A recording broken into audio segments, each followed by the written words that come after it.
Starting off, a YouTuber who has mysteriously disappeared from the YouTube scene is lifesteal YouTuber Subs. On the 27th, Subs announced in his Discord server that he will be permanently leaving all content. This is what he specifically said. Hey guys, it's been a little while and I've been thinking things over for quite some time. I've come to the conclusion that I'm fully quitting all content creation. Thanks to everyone who supported the journey, but this just doesn't seem like the path I want to go down currently. With that being said, within the next few hours I'll be fully deleting this Discord server. Thank you for everything and wishing everyone the best. Now, no one has talked about Subs' sudden disappearance, and it seems as if Subs didn't want them to talk about it online. So why did he disappear? Well, no one knows. His Twitter, his Discord and his Twitch have all been deleted. I guess we'll never know what happened to Subs, but I hope he does a Wembu and just comes back after a few months. If you remember a few months ago, Archwell came out with a video trying to expose the Infuse SMP.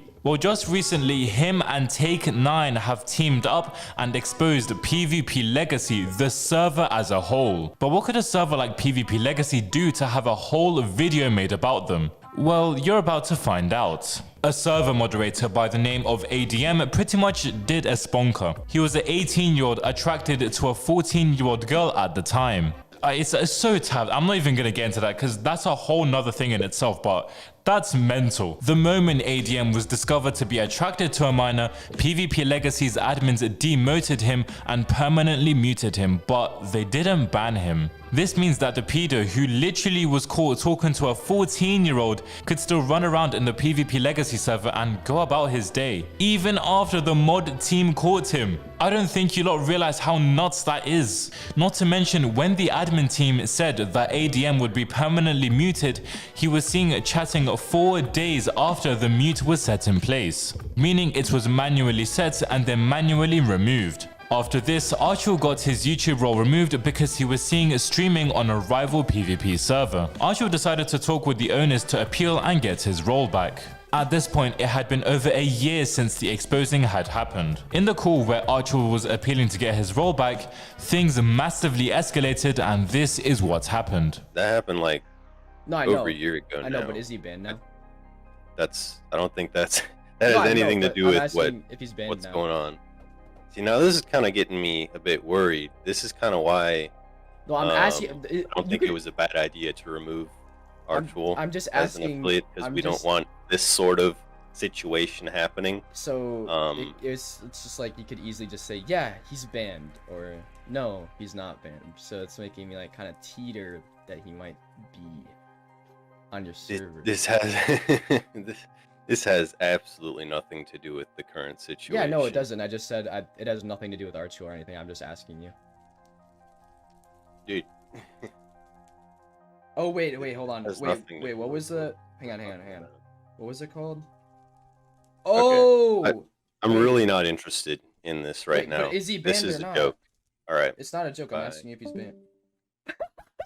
What you just saw is the senior admin trying to dodge the situation as much as possible. And if you have half a brain, then you can know that ADM was just not banned from the server. After this shenanigans, Archwell and AO Elite, the owner of PvP Legacy, had a conversation late at night and it went really rough for AO Elite. Once asked if he believes that an 18-year-old and a 14-year-old is okay, he sort of dodges the question. He says that a 4-year gap between 2 adults is okay when the conversation was not about that. In the end, he does say that a 4-year gap between an 18 and a 14-year-old is not okay, but it's just weird how long it takes him to get to that conclusion, and that's pretty much where it ends. Moral of the story? Put all of PvP Legacy admin team on a list. I need them on a list right now. Get them on a list. Moving on, Parrot has come out about the monetization of him and Planet Lord's channel called The Cusp. The channel, which only has 1 video uploaded, was rejected monetization by YouTube because the content was reused when it just wasn't. YouTube and Parrot went back and forth, and the end of this thread has to be the funniest thing ever, because Parrot gets fed up of YouTube's automated responses and says this: bro, actually quit geeking and lock the fuck in. It takes 2 literal brain cells to realize that this isn't clickbait montage of Cristiano Ronaldo spliced into some NCS music. Can you at least explain what part of the content is reused? This tweet blew up, gaining over 70k views, and of course YouTube didn't reply to it. He tweeted multiple times apologizing to YouTube, but of course it didn't work. So has the channel even been monetized? No, it hasn't. I guess you could say he's on the cusp of being monetized. Also this month, Dan TDM has recently announced that he will be leaving the Q SMP, the multilingual SMP made by Quackity.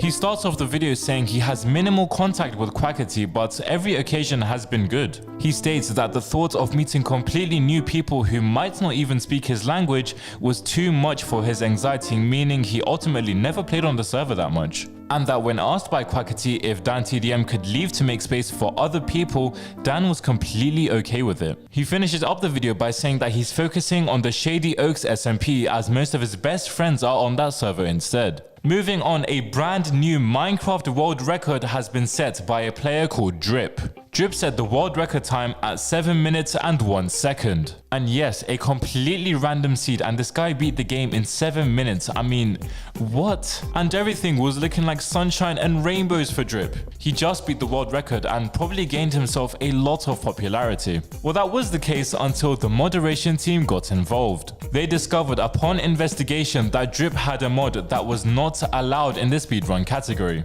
But what even was this mod? It was a simple mod that just prevented his game from crashing.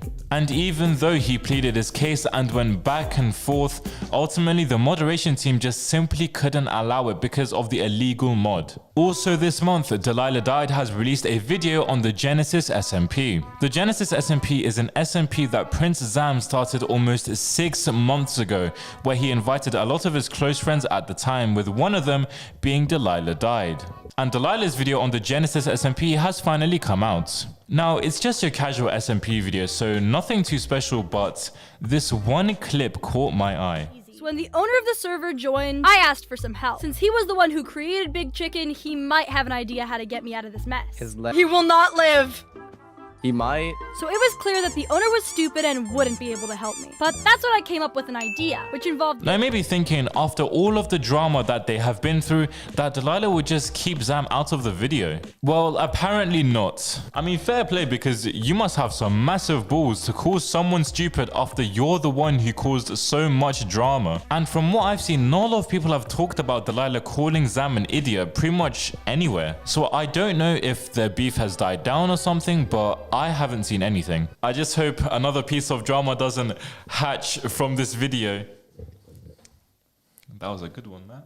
McClutch has released a new video about self-improvement and has deleted every single previous SMP video he had on his channel before. The video itself mainly consists on how to change your whole look if you're a musty, dusty, crusty, rusty teenager, and I guess he gives some alright tips. I mean, it's pretty standard stuff. However, he has taken down every single SMP video on his channel. Now look, I understand the whole changing style of content you're going to do, but make a new channel for it at least.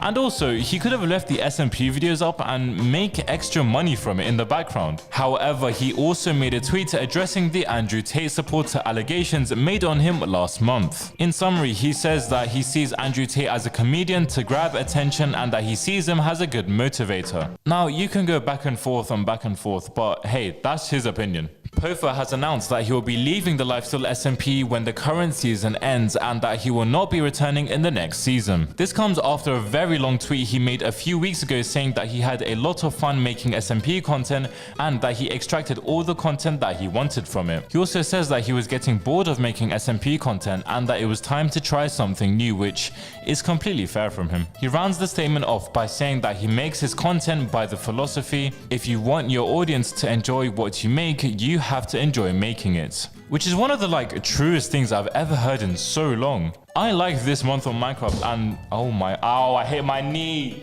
I like this month on Minecraft and I love you lot, which is why this series is doing so well. And it literally pretty much brought my channel from the dead. What a nice quote to live by. That's a good one. Tubnet, the server that Tubbo invested literal millions of dollars in, has finally shut down for good.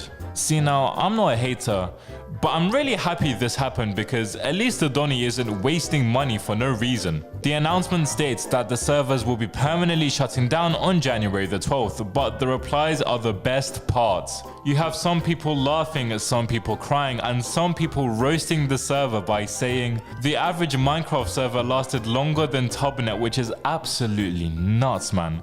As much as I did hate the server, I'm glad it got shut down because it means Tubbo can focus on future projects. Nathan Live, the gift that just keeps on giving. This man is a living meme and I love it. If you don't know who Nathan Live is, he used to be the owner of the Risen SMP, one of the biggest scripted SMPs in its peak. And ever since moving away from Minecraft content, he has been grinding the TikTok NPC trend. And because I'm so kind, I'll show you this magnificent clip of Nathan Live's TikTok. Spicy, spicy, spicy, spicy, spicy, spicy, spicy. Oh, so cute, so cute. Spicy, spicy. Now you may be wondering, oh, I'm sure he's made a few doubloons, a few smackaroonies from this trend. But boy, are you wrong. Because this guy has got a whole sports car. I mean, watch this clip. Y'all be motherfucking haters saying Nathan Light is cringe on TikTok doing all the NPC shit, but guess what? My new 100 grand car, more than your rent. Oh yeah, guess what, huh? Rose is so good, got me a car, and you broke ass don't have it.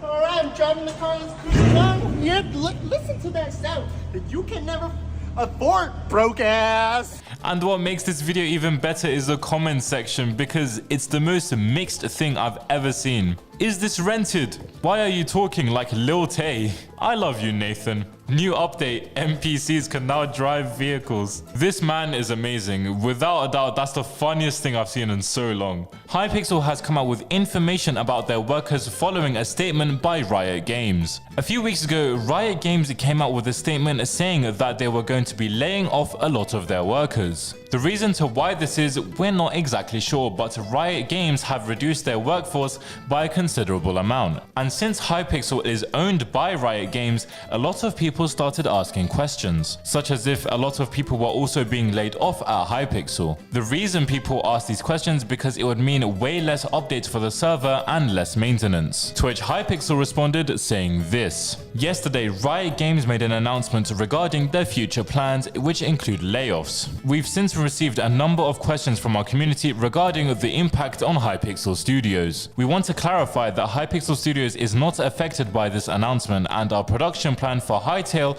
has not changed. Either way though, it's good to see that Hypixel will be continuing things as normal. Two YouTubers, Voidable and Porgy, have had a massive scandal between themselves. Now the story as a whole is very complex, so you need to pay a lot of attention. Sometime during 2021 and 2022, Voidable and Porgy met each other through Minecraft content and they have become very close friends ever since. Their relationship as friends was always light-hearted and very casual, however there was a lot of flirting between the two throughout their whole friendship.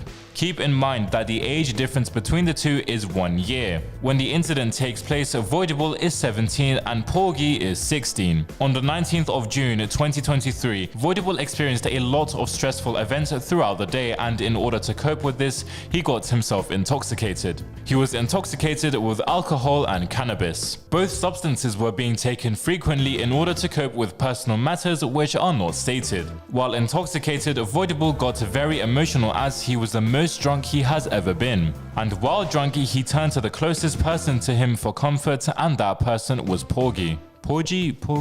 I don't know. He was talking to Porgy about his appearance. Porgy gave comfort saying that everything is okay and that you look fine. And seeing this while drunk and high, Void took it as Porgy hitting on him, so he responded saying extremely weird stuff. But Void said, "If I meet with you at TwitchCon, I want to take you back to my house, grab you a drink, make out with you, and even have sex with you." Which is so weird. This got even worse when Voidable... Am I German? This got even worse when Voidable admitted that he gets very honest while drunk. Now yes, they have had sexual conversations and have even been very open in the friendship about their sexual preferences. But that's just a little far. It gets even weirder when you understand that Porgy is a year younger. However, the next day when Voidable and Porgy have a conversation, Porgy seems to be complimenting Voidable, which is very confusing. When they do talk about last night, Voidable says that he was very stressful and that he greatly appreciates Porgy's help for supporting him last night. And that's where it got left off. However, fast forward 3 whole months, and then Porgy comes out by saying this. Just so you know, I feel very uncomfortable about this. So wait, you weren't uncomfortable 3 months ago when it actually happened, but you're comfortable now. How does that make sense? Porgy then says that it has been in the back of his mind for the whole time, and that the reason it's stuck around for so long is because they trust each other so much and he doesn't want their friendship to be broken in any way. Voidable apologizes again for saying such things while drunk, but Porgy says it doesn't feel genuine enough. What I find so off about this is that not only why would you mention it and bring it up 3 months after it happened, but also as Void's best friend, you should understand that Void can't do anything else apart from apologize again and again. You know what I mean? The situation gets left again, but Porgy comes back after another 2 months later in November at this point and starts bringing it up again. Keep in mind this happened back in June. Twitch Void keeps on saying that there's no point in bringing it up and that Porgy should just move on. And on top of this, at the end of Porgy's document, it is stated that Void had plans of drunken sexual assaults, which is absolutely not what Void said. At this point, it seems like for whatever reason, Porgy is bringing it up again and again to ruin Void's career, because I can't see any other reason why. It occurred 6 months ago, so surely you'd grow a pair of balls and just move on, like get over it, lad. Either way, both documents will be linked in the description for you to read yourself. The Infuse SMP has announced that they will be returning to their first ever season and calling it Season OG. It is not clear yet, but it does seem like all of the members that were in Season 1 and left will be returning. But where is Infuse's direct competitor Bliss SMP? Well, in the time that Infuse had their 3rd season, the Bliss SMP was on a hiatus. Yes, they have been on a 6-month hiatus, and when that server is returning, God knows, I have no clue. But the Infuse server is doing a fortnight and returning to their roots. Following the video last month, Dream has opened up more about his weight loss journey. If you didn't see the video last month, Dream went into a lot of detail about his weight loss and how he lost a lot of weight over the span of 7 years. Well, he posted a post-surgery picture that shows Dream having marks on the side of his skin. What are these marks, you may ask? Before Dream's surgery, he had over 7 kilos of loose skin just hanging from his body due to his weight loss. To put that into perspective, Dream probably looked like he had saggy tits before the surgery. Either way, that is good to see him open up about, you know, his weight loss journey, because I'm sure it inspires a lot of other people as well. Tommy Innit has released a video about his undefiable love for Tubbo, and the song stinks, but the music video kind of makes up for it. For 2 years now, Tommy and Tubbo have been legally married. I think. Like, I don't know for sure, I just think. And ever since, Tommy's been trying to convince him that their love is real and well. And this all led up to this music video being made. Now, I don't want to make your ears bleed because the music itself stinks. Tommy Innit is not a good singer, but I'll show you the last minute because it's, well, how do I put this? It's very interesting. I'm just Tom, he's really nice. Just stay married, don't think twice. So please don't get me out, yeah. I'm just Tom. Toby, I'm just Tom. I mean, I don't know what to say. Happy anniversary?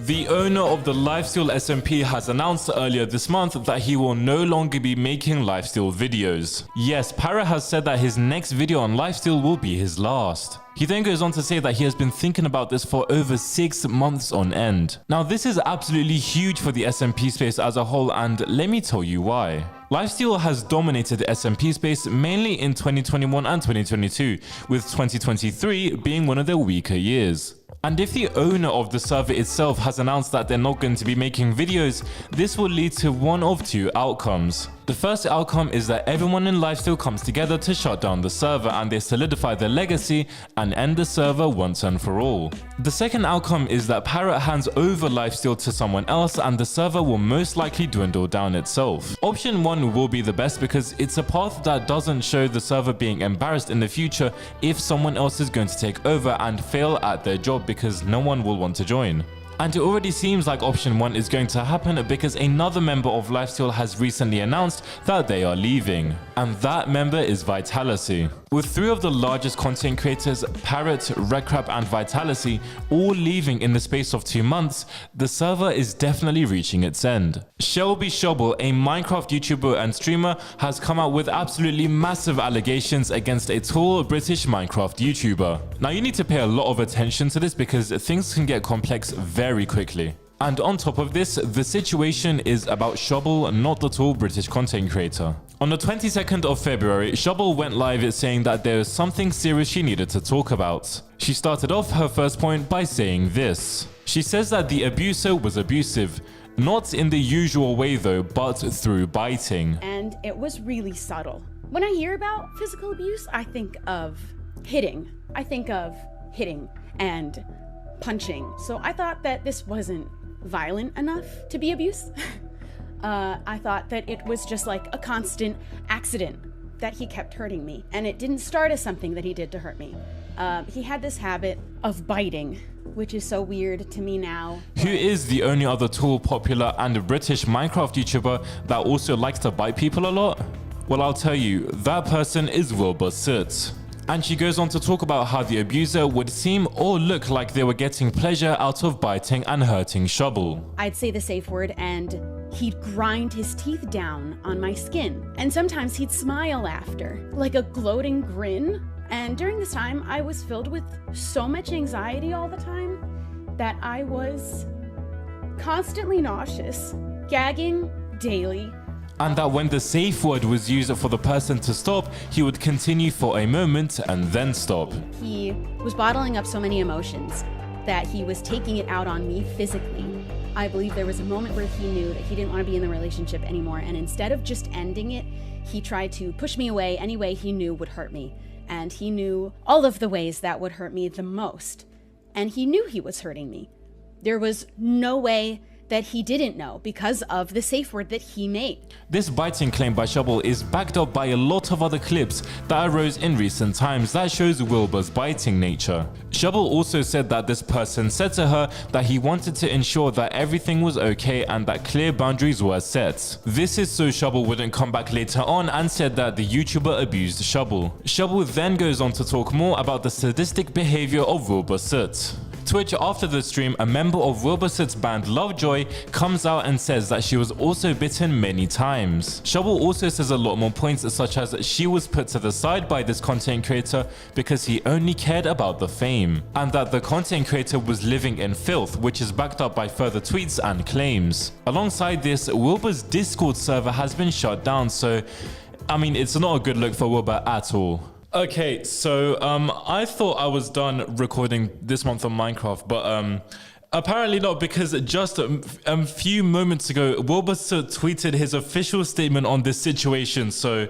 I'm just going to read it out to you. So, in the past week, a series of allegations have been made over my conduct from an ex-girlfriend. I want to emphasize, although I feel fair to offer my perspective, this person's feelings are completely valid. I have taken my time sharing this statement as I wanted to process and respond respectfully and with the hope to gain a deeper understanding for the situation. During our relationship's final months, I regrettably became slobbish, disrespectful, and selfish. These actions caused a lot of pain to my ex-girlfriend, and I've since sought therapy to address these behaviors, making significant lifestyle changes to rectify my past actions. I have come to realize how much my past behavior hurt this person, but I truly compassionately believe I have made great strides from the person I once was, and hope I can continue to grow and improve on this trajectory. trajectory. The allegation of abuse, particularly in the form of biting, deeply shocked me. Throughout our relationship, I understood from our numerous conversations and text messages, exchanges on the subjects, that this behavior was consensual, playful, reciprocally enjoyed. I truly believe this personal message exchanges reflect mutual affection and understanding.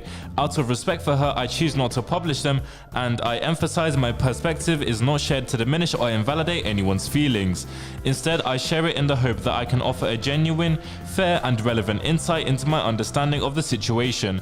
While I may perceive our interactions differently, I recognize that this person has processed and expressed feelings of hurt that I want to extend my sincerest apologies for any pain that I caused. I am fully committed to understanding and addressing her concerns going forward. I hope my perspective sheds light on this situation without detracting from its message. I am dedicated to earning and maintaining the trust of those around me, and I hope to continue to be held on to these high standards I wish to attain and maintain. Will. Oh my god. So I guess it 100% confirms that Will is the abuser.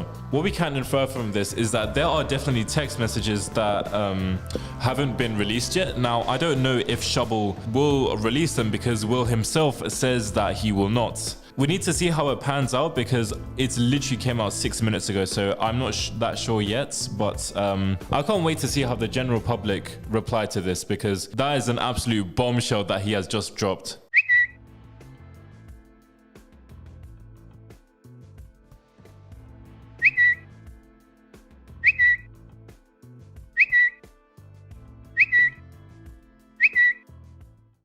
There's one person though that has really pissed me off about this situation, and that person goes by the name of Delilah. Delilah made a tweet about this situation saying that she wished she had done things differently when she spoke up about abuse involving a large creator. I mean, just say Prince Zam, man, come on. And also, you're not the one who got abused, big man. You abused Prince Zam. I mean, all you have to do is just watch the video on screen. In the thread, she goes on to say how she was attacked by stans and how Zam was lying and just more useless waffle. She ends the thread by saying, learn to support victims. Yes, we should support every victim in any situation, just not you. What was the worst and what turned a lot of people on Delilah is the fact that she was making the situation about herself instead of Shubble, who is the currently person who is likely being abused. You're taking the trauma and abuse of another person and making it about you.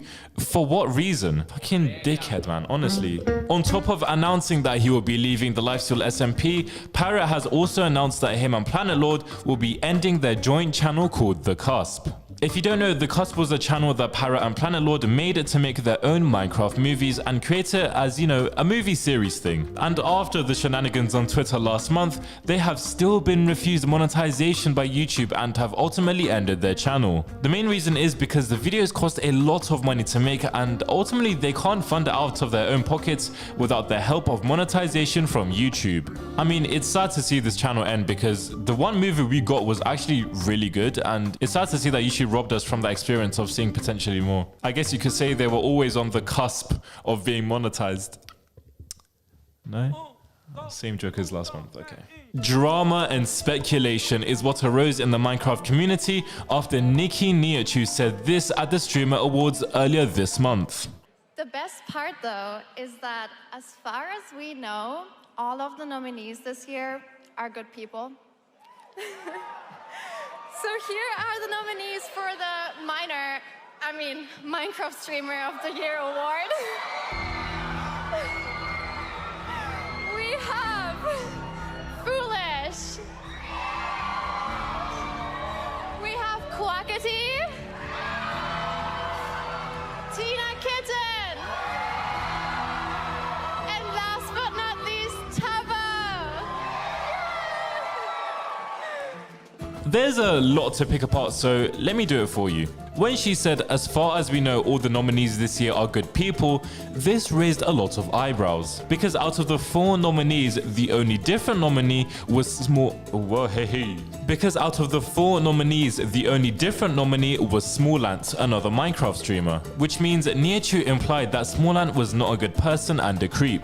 However, a day later, Smallant released a tweet saying this: "I just spoke to Niachu about this and that she misspoke and didn't mean to secretly say that Smallant was a bad person." Next up, when Niachu goes on to say the best Minecraft streamer, she says a miner by accident instead of Minecraft. Now, a lot of people have speculated as to who exactly Niachu could be referring to. And of course, no surprise, the name that popped up the most was Dream, but as of right now, nothing has been confirmed yet. And unfortunately, it probably won't ever be. Was Nikki really talking about Dream or not? I mean, I guess we'll never know. 2 YouTubers by the name of Toastify and Turkey Tom have come out with a 30-minute documentary on Minecraft Legend, popular MMOs. This documentary outlines his rise and fall and all of the controversies in between. This video surprised me a lot because popular MMOs apparently is a big abuser and has gone to jail multiple times in multiple instances for different reasons, which are all stated in the video. One of the biggest incidents was the night in March with Pat and Liz, where Pat was charged with assault charges and placed under house arrest. What I just said to you is one of the myriad of things that has happened in popular MMO's life ever since he broke up with his ex-wife Jen. I mean, I watched it and I very highly recommend you check out this video. Last but definitely not least, we're keeping that in. Last but definitely not least, a fellow YouTuber called Skyboy has had the best day in his whole life. Skyboy was given a massive shout out from YouTuber Tommy Innit, and his replies were filled to the brim with massive support for him. Honestly, best day of his life, and I can't wait to see more from him.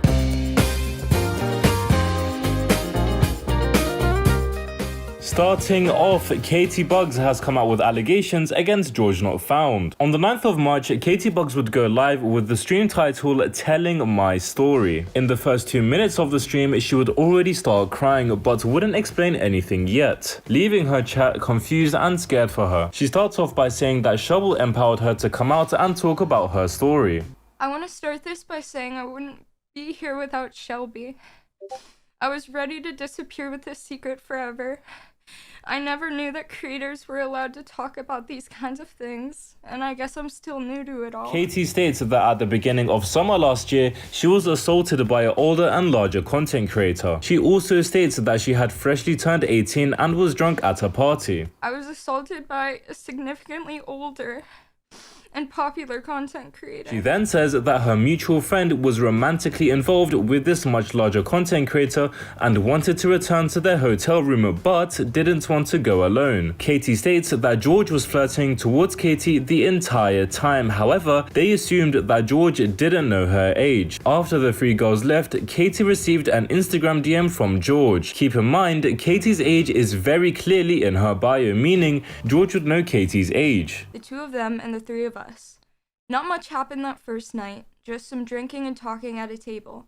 The guy's friend had been passing flirts at me the entire night, but because he was the oldest in the room, we assumed he didn't know my age. A few nights passed and now it was near the end of VidCon. Katie would once again get herself very drunk with her friends and would travel to Dream and George's hotel room. On the way, she was stopped by a friend to make sure if she was okay, to which Katie agreed. It was the same 5 people in the hotel room. Katie says that both Dream and George would encourage the 3 girls to drink more alcohol even though they were already drunk. There was more alcohol in the room and we were encouraged to drink some more as they offered the bottles to us. They said they would join us in drinking and insisted on drinking games, and, already drunk, I obviously complied. During this time, George would simply sit next to Katie. While playing these drinking games, Katie states again that she was only 18 and has never had sex before to the whole room. And then it happened. While Katie was playing a mobile game, George would slip his hand under her clothes in front of everyone,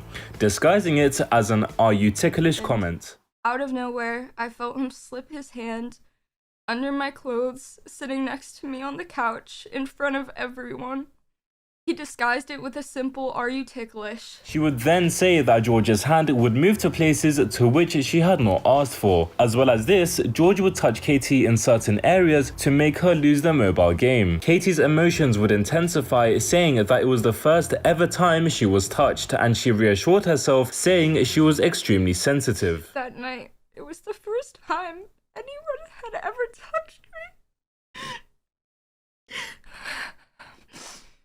Once Katie finally decided it was time to leave, George would leave with her. Katie would then walk to the elevator where George would play a prank on her, saying that the elevator was broken. After this, George would then leave her to go home, which is where the night ended. The pair would then follow suit in Instagram messages for a bit, where there were hints of flirting. She said the reason she did not come out about this earlier is because she would feel embarrassed and that she was scared of his power. Katie would say the name George Not Found would haunt her everywhere she went. Katie states she was suicidal at one point when she tried to speak up about what happened because George's own fans defended him at the time. She then moved on to how content creators' power would mean that victims are left helpless. My story is about power and age and consent.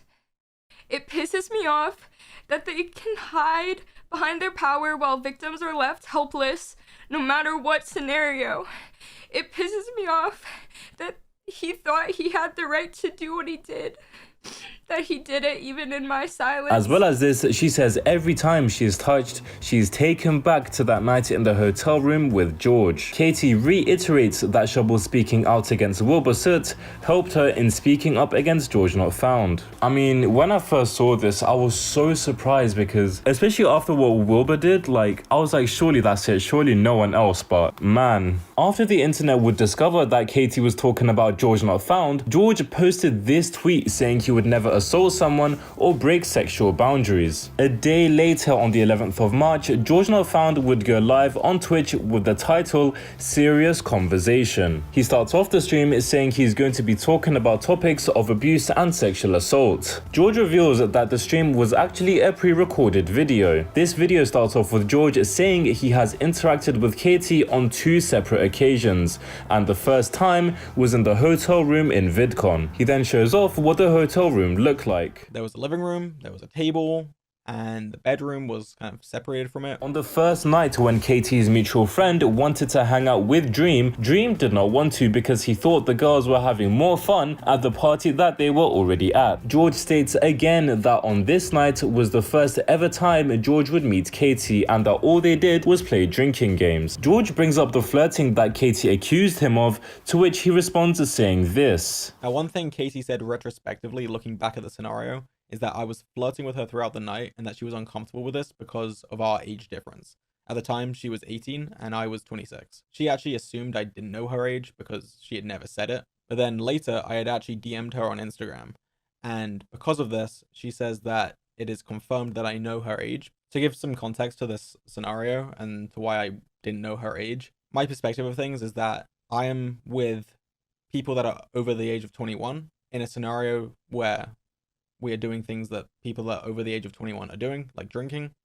And also the people that came from an event where they had very heavy security. The second time the pair would hang out would be the final day of VidCon. At this point, it was 6 PM. Dream would once again be invited to a party to which he didn't want to go to, which would lead the girls once again coming to Dream's room. However, this time, instead of only 2 out of the 5 girls coming, all 5 of them made their way into the hotel room. So in total, there were 8 people in the room. The group would continue what they did the night before, where they were playing drinking games and having a good time. George then says that he moved to the couch where he sat next to Katie, and at this point nothing had happened yet and there was no indication that she was uncomfortable. A little later into the evening, 2 of Katie's friends have left, reducing the number of people from 8 down to 6. At this point, Katie said she resorted to playing the game to cope with the awkwardness, to which George says this. The game was honestly the central point of the interaction at this part of the night. It was a very social thing, you know, she was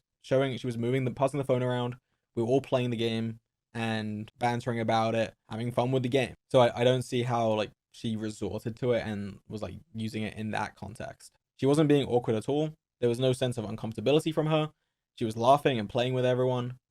And yeah, I'm not really sure why she phrased it like this. He then goes on to talk about what happened while the 2 were cuddling. The cuddling lasted for a total of an hour, and at the beginning, George would have his hand on her waist above her clothes. When Katie says that George touched her to make her lose the game, George agrees and says that he did do this. He then says that after the party ended and when Katie was leaving to go to her room, she states that George would leave with her and that the whole elevator encounter was really weird, to which George replies with this. This is phrased in a way that makes me look kind of creepy, to be honest. He's basically saying, she left, so I decided to leave too, which is not the case. What actually happened is Dream had decided he was too tired and was going to bed. We all left. So Katie actually had her own hotel room on the same floor as Dream. So she actually didn't have to take the elevator.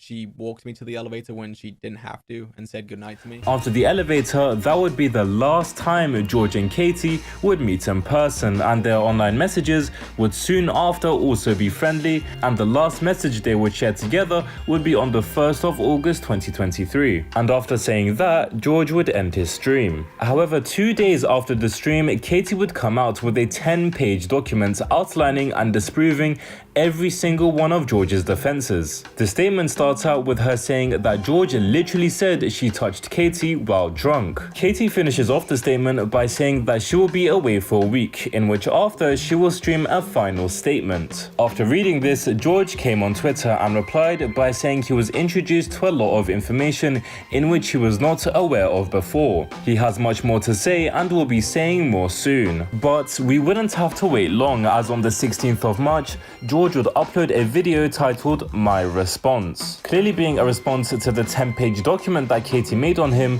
his video starts off with the text from the perspective of Katie's friends, and that he only brought her up to disprove the allegation that both Dream and George were imposing more alcohol on the girls. When Katie brings up the other content creator that she wanted to meet, this is what George responded with. One of the reasons she wanted to hang out in our hotel room was because there was another creator that was in the room, but then that creator didn't actually end up being there. Again, reasonable, I didn't know this at the time. There were people in and out of our hotel room throughout the whole event, so she could have potentially heard of anyone being there. In response to Katie saying that she was lucky to talk to a famous YouTuber over Instagram, George says that he never thought Katie felt this way. George speaks on the topic of the elevator, and he felt as if Katie worded it to make him sound like he was following her to the elevator when that was not the case. During that night, a friend of Dream and George was present, and he allegedly knew about Katie's age earlier on. Katie states this friend left very early when George says he was the last to leave. As well as the text message that Katie showed,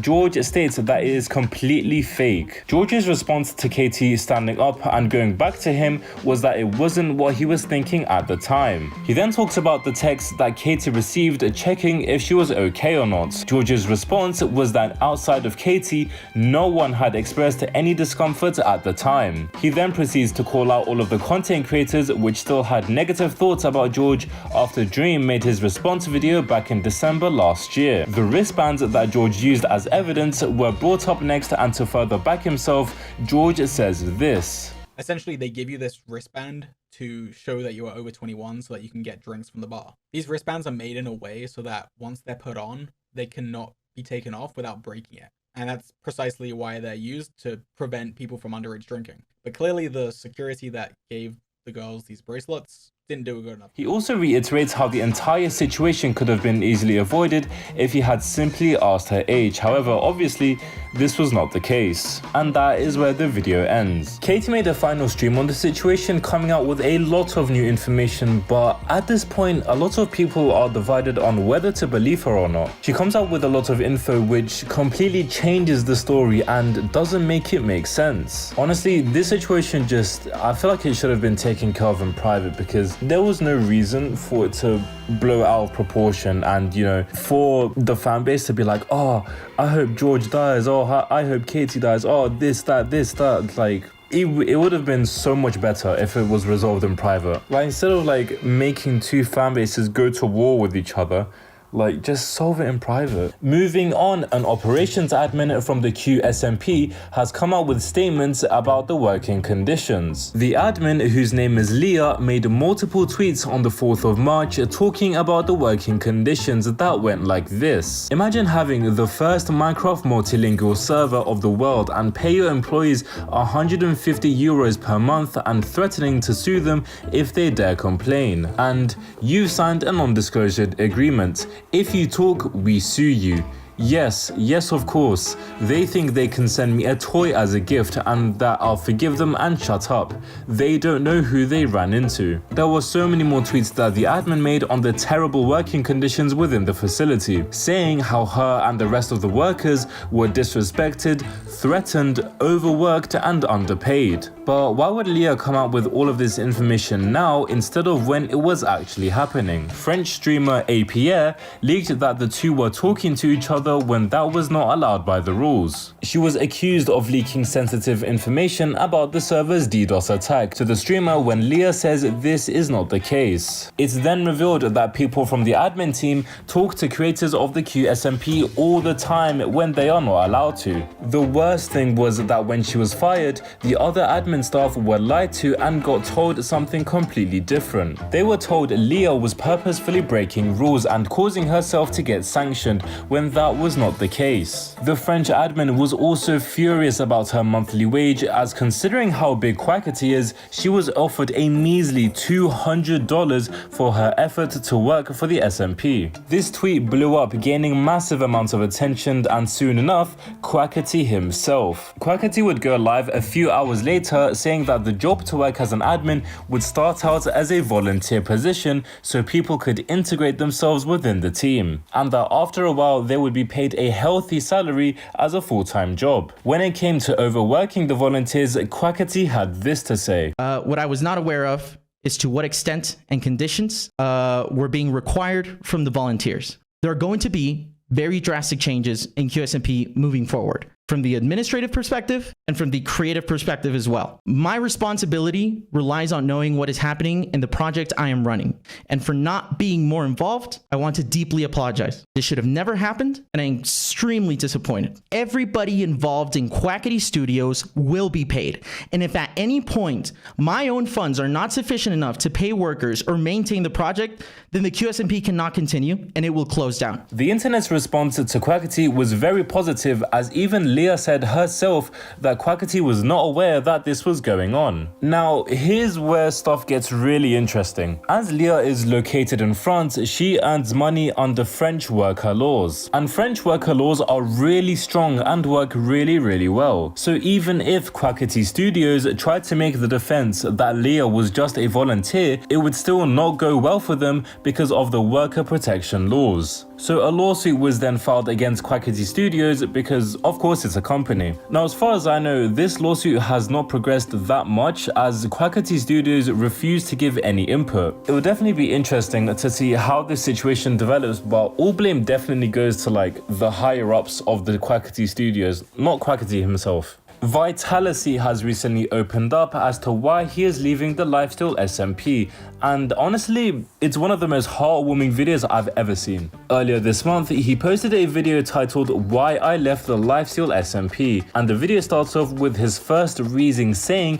that he needs to spend more time with his family and friends. He says that while his mother was celebrating her birthday with her dad, Vitality was playing in a Minecraft tournament for $5,000. He looked back on it and felt really bad because he could always participate in any other Minecraft event, but he could not relive those precious moments with his family. Bringing up the Wilbur Soot situation, he says that you never really know anyone online and that it is so much better to meet with them in person. Vitality thanks everyone who supported him to where he is now, and he appreciates all of it. He states he will be taking a break and doesn't know yet when he will return. Ex-Dream SMP member Purpled has uploaded a video on his main channel after being absent on it for over a whole year. Last year, when Purpled left his channel, his video mainly talked about how he was so bored of Minecraft content and the community in general, and that it was time for him to move on. He would upload only 2 videos on his second channel, which was what he planned to move on to. But in a whole year, he would only upload 2 videos, so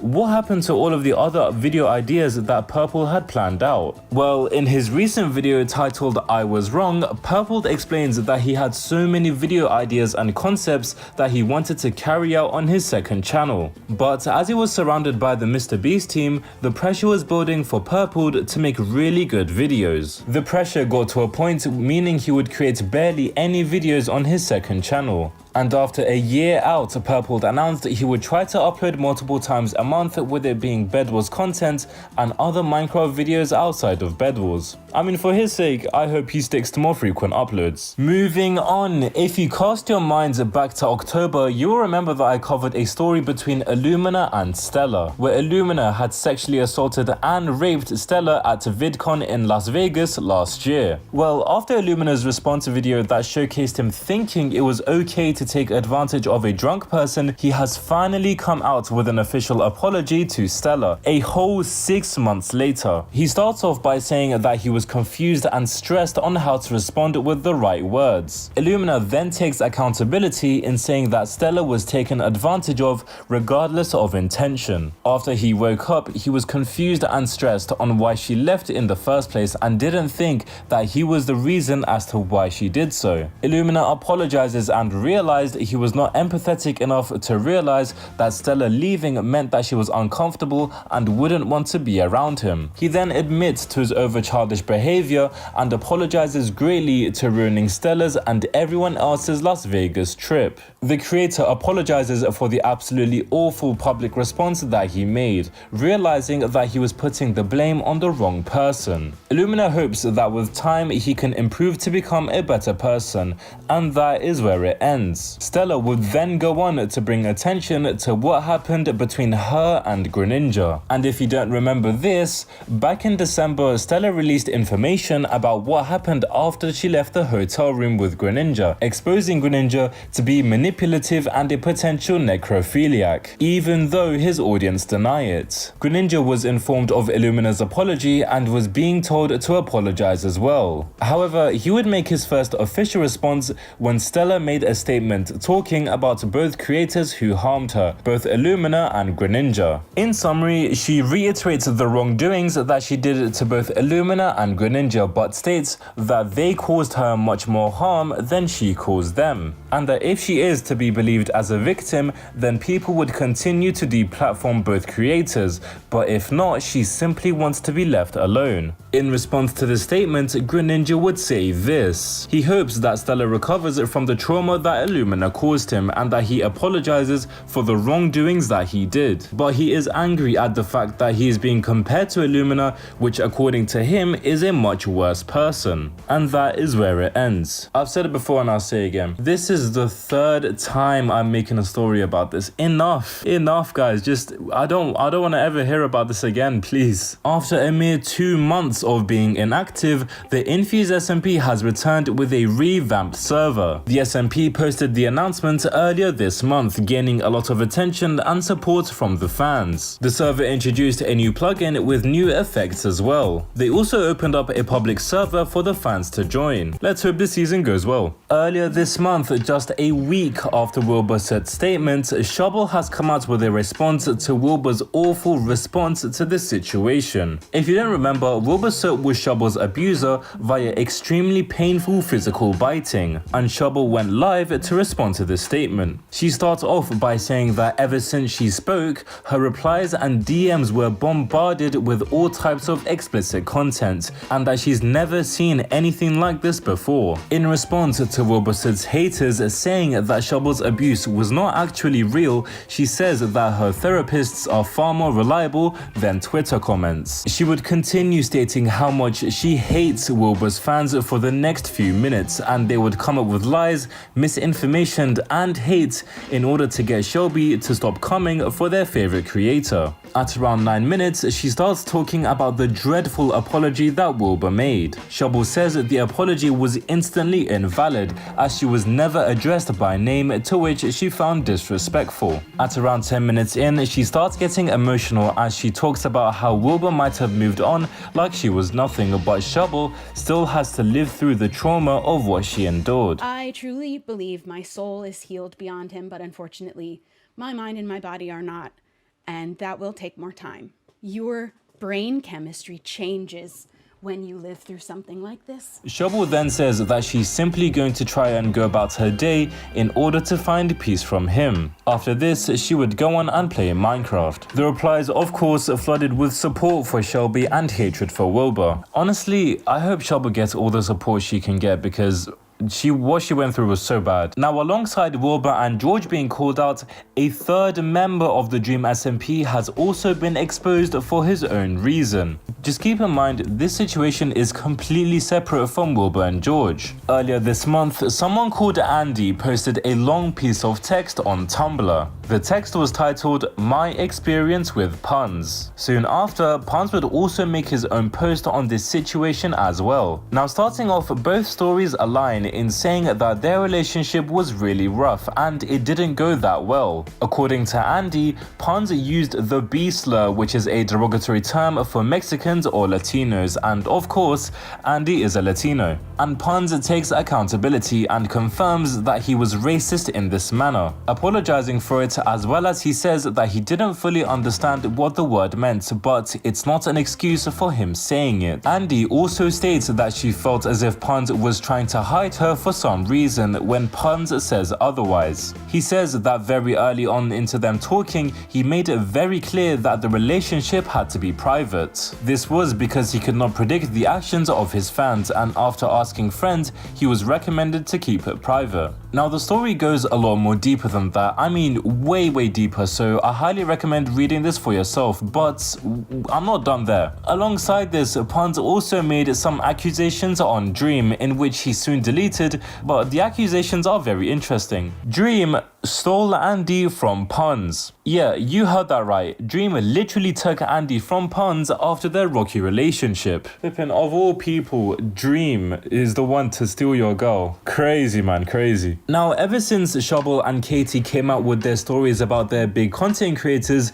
so many more people have come out with new stories about their cases of sexual assault. And while I would love to bring awareness and talk about them and support the victims, there are so many of them that I'll leave a link to everyone's stories down below. The victims that I've seen in this past month include Shifoy, Jay, Charlotte, Brooke AB, B, Milo, Mexi, Artemis, Kanzi, Bo, Lexi, Thea, Kale, Alex Kister, Juliet, and Freddie. All of these people have come out with their own stories, and I cannot stress enough to go check out their stories in the description because they're very important to know. Now, Minecraft has recently announced that they will be adding the mace to the game, and this has to be the most overpowered thing I've ever seen. So the way this weapon works, right, is the further you fall down, the harder you hit and the more damage you deal. Sounds already strong, right? Well, if you fall from the height limit and hit someone with full netherite, they get killed in one shot. And on top of this, the fall damage you get from falling from this high is completely negated. And on top of that, if you use it with an elytra on, you can quite literally do a drive-by. Just watch this video and you'll see. Just hold totems. All I'm gonna do is hit you.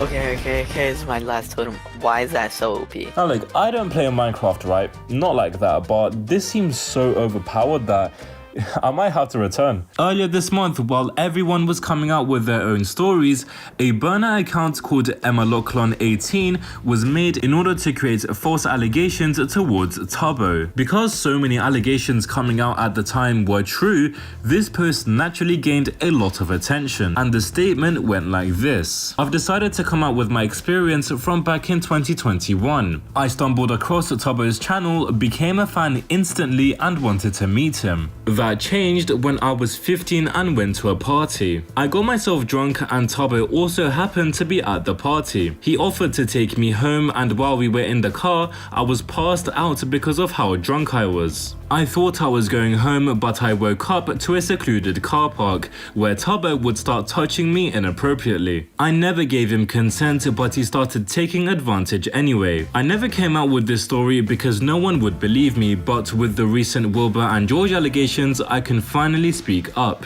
As you can tell, there are a lot of holes in this story, and I mean a lot. So much so to the point that Community Notes themselves got involved. Community Notes states that Tubbo would be driving in peak lockdown times in the UK. Also, Tubbo doesn't have a driver license, so how would that even work? Evidently, people instantly cracked down on this because they instantly knew it was fake. But guess what? It was fake from the beginning. The entire story was created using ChatGPT, and it was a social experiment to prove how easy it was to go viral. Honestly, like, just why, man? Just why? Just causing everyone a headache for no reason. Tommy Innit announced earlier this month that he will be leaving the UK for a whole 2 months as he would be touring the US. His tour started in late March and ends in early May, and every now and then he has uploaded a few videos as an update. Tommy's most recent update video was titled "I Am Not Safe." It was your typical, like, just, you know, Tommy Innit funny video thing, but there was one part which raised everyone's eyebrow. It was when Tommy Innit talked about the George Not Found situation. I did not love the minute and a half I spent on Twitter.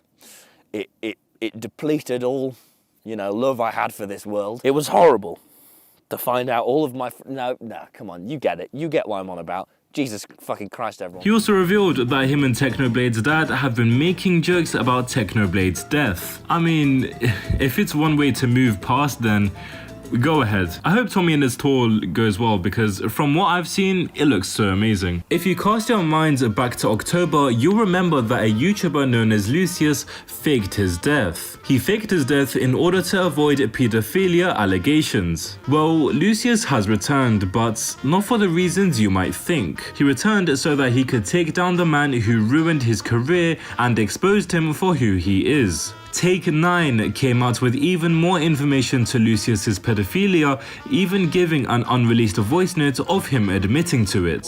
I don't want an apology, I want you to say, yes, I did do it, or yes, I did not. It was more of a loud, but whatever, I'm telling you. Pursued these actions. Lucius says to an informant of Take 9 that he had transformed from Lucius to Lucifer. Bro, what the hell are you on about, man?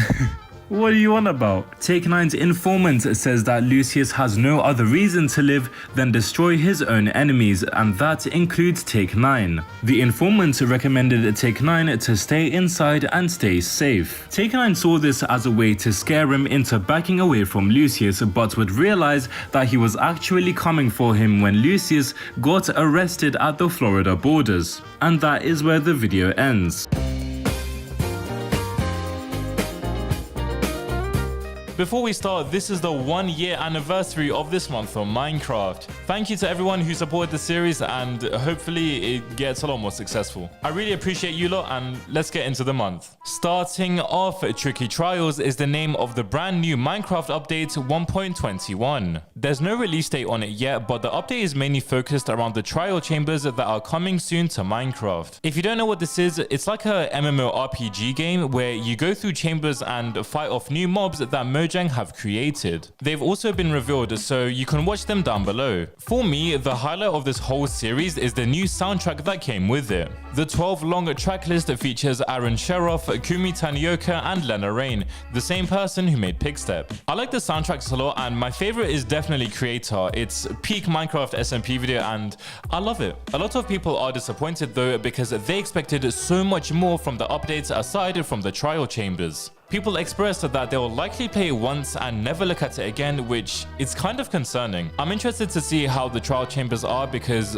for me, this can either go extremely well or extremely wrong. Earlier this month, someone came out with a thread exposing an ex-Love of Host member called Claw was taken. He was made fun of after a tweet he posted, but after some digging, people found something horrifying. His real name is Alex Green, and on the 12th of September 2023, he was found to be an abuser. He was abusing his pregnant wife. Alex was fined with a year of community service, but instead of serving, he would flee after pleading innocent. How disgusting to be an abuser and then literally say you're innocent. It's so dumb. After fleeing, he tried to clear his name by showing a paper saying that the case was dismissed. But this was for a different case, not the one where he abused his wife, making him to be an abuser and a liar. This idiot then goes on a public meltdown saying that he invented Lover Host, which the current host stole stole from him. On top of this, apparently Dream and Georgina found gay bait to groom people on Snapchat. It's just stupid. But we then get a little bit of lore on this guy further down the thread. In 2019, Alex was a very frequent guest on Love or Host, but he was kicked after saying all egos should die. Austin gave Alex one more chance, which he fucked up again and was permanently banned from Love or Host. So it turns out this guy actually had an opportunity to be in the YouTube limelight, because a year later the Love or Host show would take off. It's just a shame that he just had to be an idiot. After he fell off, he would drink more alcohol and get more abusive with his girlfriend Megan. Before he was arrested for abusing his now wife, earlier last year he was arrested again. On a kick stream, he would randomly leave with no warning, no say, no nothing. What would happen next would be absolutely horrifying. He would go up to Megan and strangle her till she was unconscious. The reason? He was mad because Megan would refuse to break up with him and she would get annoyed when other women found him attractive. There was a recording taken of the assault, and I have to assure you, viewer discretion, because the following clip is really messed up. You can skip to the timestamp on the screen if you wish so. I don't know why she won't just break up with me. I've literally offered to break up with her like every single time she's done this, just to like this. She's never once like cared about me. She never once thought I was attractive. She's never once actually thought I was interesting or cool. She gets incredibly mad when other women find me attractive or cool because it like makes her feel like she's wrong about me. So she has this like weird fucked up mentality for it. So she's constantly looking. Now you're lying. Now you're lying. Get the fuck, clean it. She's not recording. Stay watch the recording. You did. What are you doing? Scratch me again? Shut the fuck up. You recorded. I saw the video, Megan. You sat there. Shut it up. Look in the eye. Look in the eye.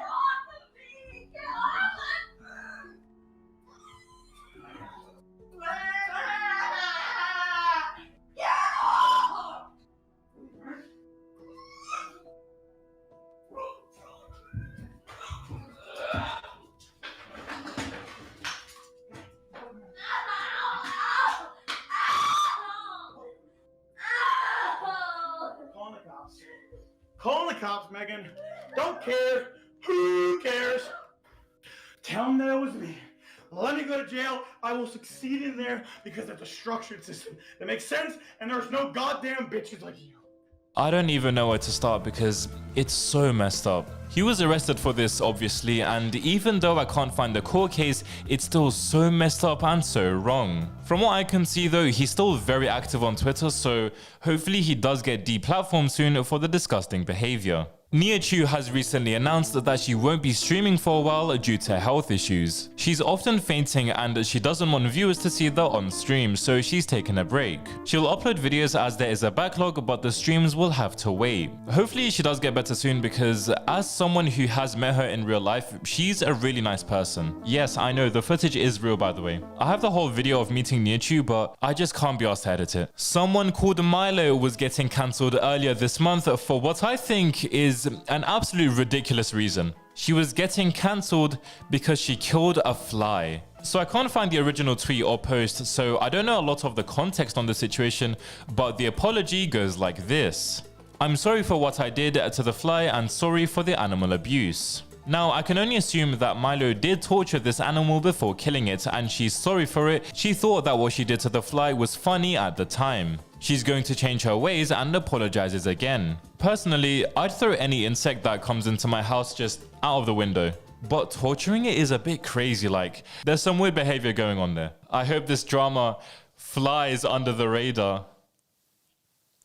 That doesn't even make sense. You already made an apology. The Outcast SMP has recently announced that they are starting a new season. The roster has fallen from 20 all the way down to 7 members. A lot of the members have either left or been kicked out, and it sparked a lot of controversy. Although YouTubers like Rasmus and Tazo left by themselves, members like Astelina were kicked out. Astelina being kicked out is one of the big talking points, and here's why. In her tweet, Astelina said that she left Outcasts herself, but I've been told otherwise. According to a source, the Outcast gender ratio was even until the members were kicked, making the roster all men. The majority of the Outcast audience is female, which is a bit odd because why have kick out all of the women who brought the female audience to then kick them out? Estelina is the main person who had the real connection with the audience, and kicking her out seems like a poor business choice according to the source. It's very interesting because it seems a bit selfish from the owners if it's true, because you essentially use someone to build an audience, then kick them out. Of course, I don't know if it's true, but you know, for all I know, it could be wrong, but let me know what you think. I guess you could say the old members were outcasted. I'm so funny. YouTuber Skickadoodle has recently announced that he has cancer. He caught it in its very early stages and it's very small, so hopefully he should recover in the shortest time. His grandma also recently died with cancer, so it's a lot for him to take. Due to these two very unfortunate events, he'll be working even harder on YouTube videos to distract himself. I'm praying for his recovery in the shortest time, and let's hope he beats it soon. This month, Minecraft celebrates its 15th anniversary, and with it, so many new updates and announcements have come from Mojang in this month. Minecraft have released new capes, new snapshots, almost everything under the sun, but there are a few things in particular. Towards the end of the month, Minecraft released a very exciting trailer that shows a massive incoming collab.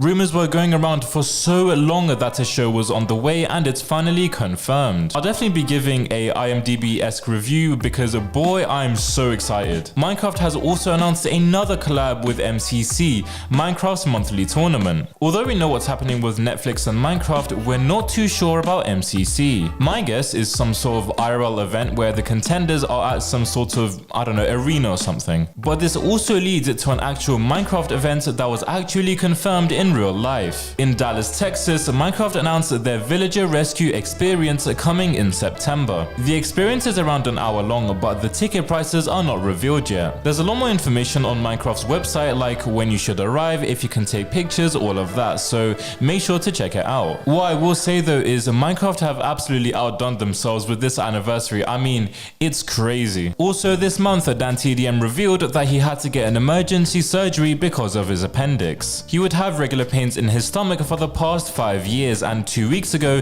it got bad. He had this random extremely sharp pain in his appendix area and was rushed to the hospital. He couldn't feel his arms or feet no matter how hard he tried to move them. In the end, the appendix got removed in surgery and all of his problems were solved.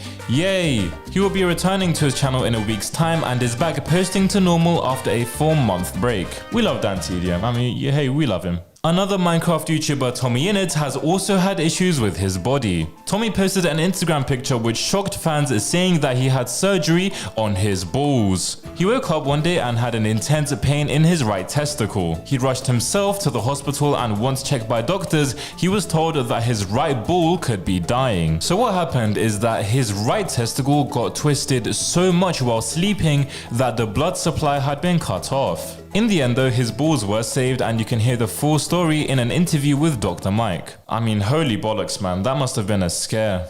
Also this month, a brand new world record for obstacles has been set by Sloymay at 30.5 seconds. But the craziest thing is, this isn't even a new world record.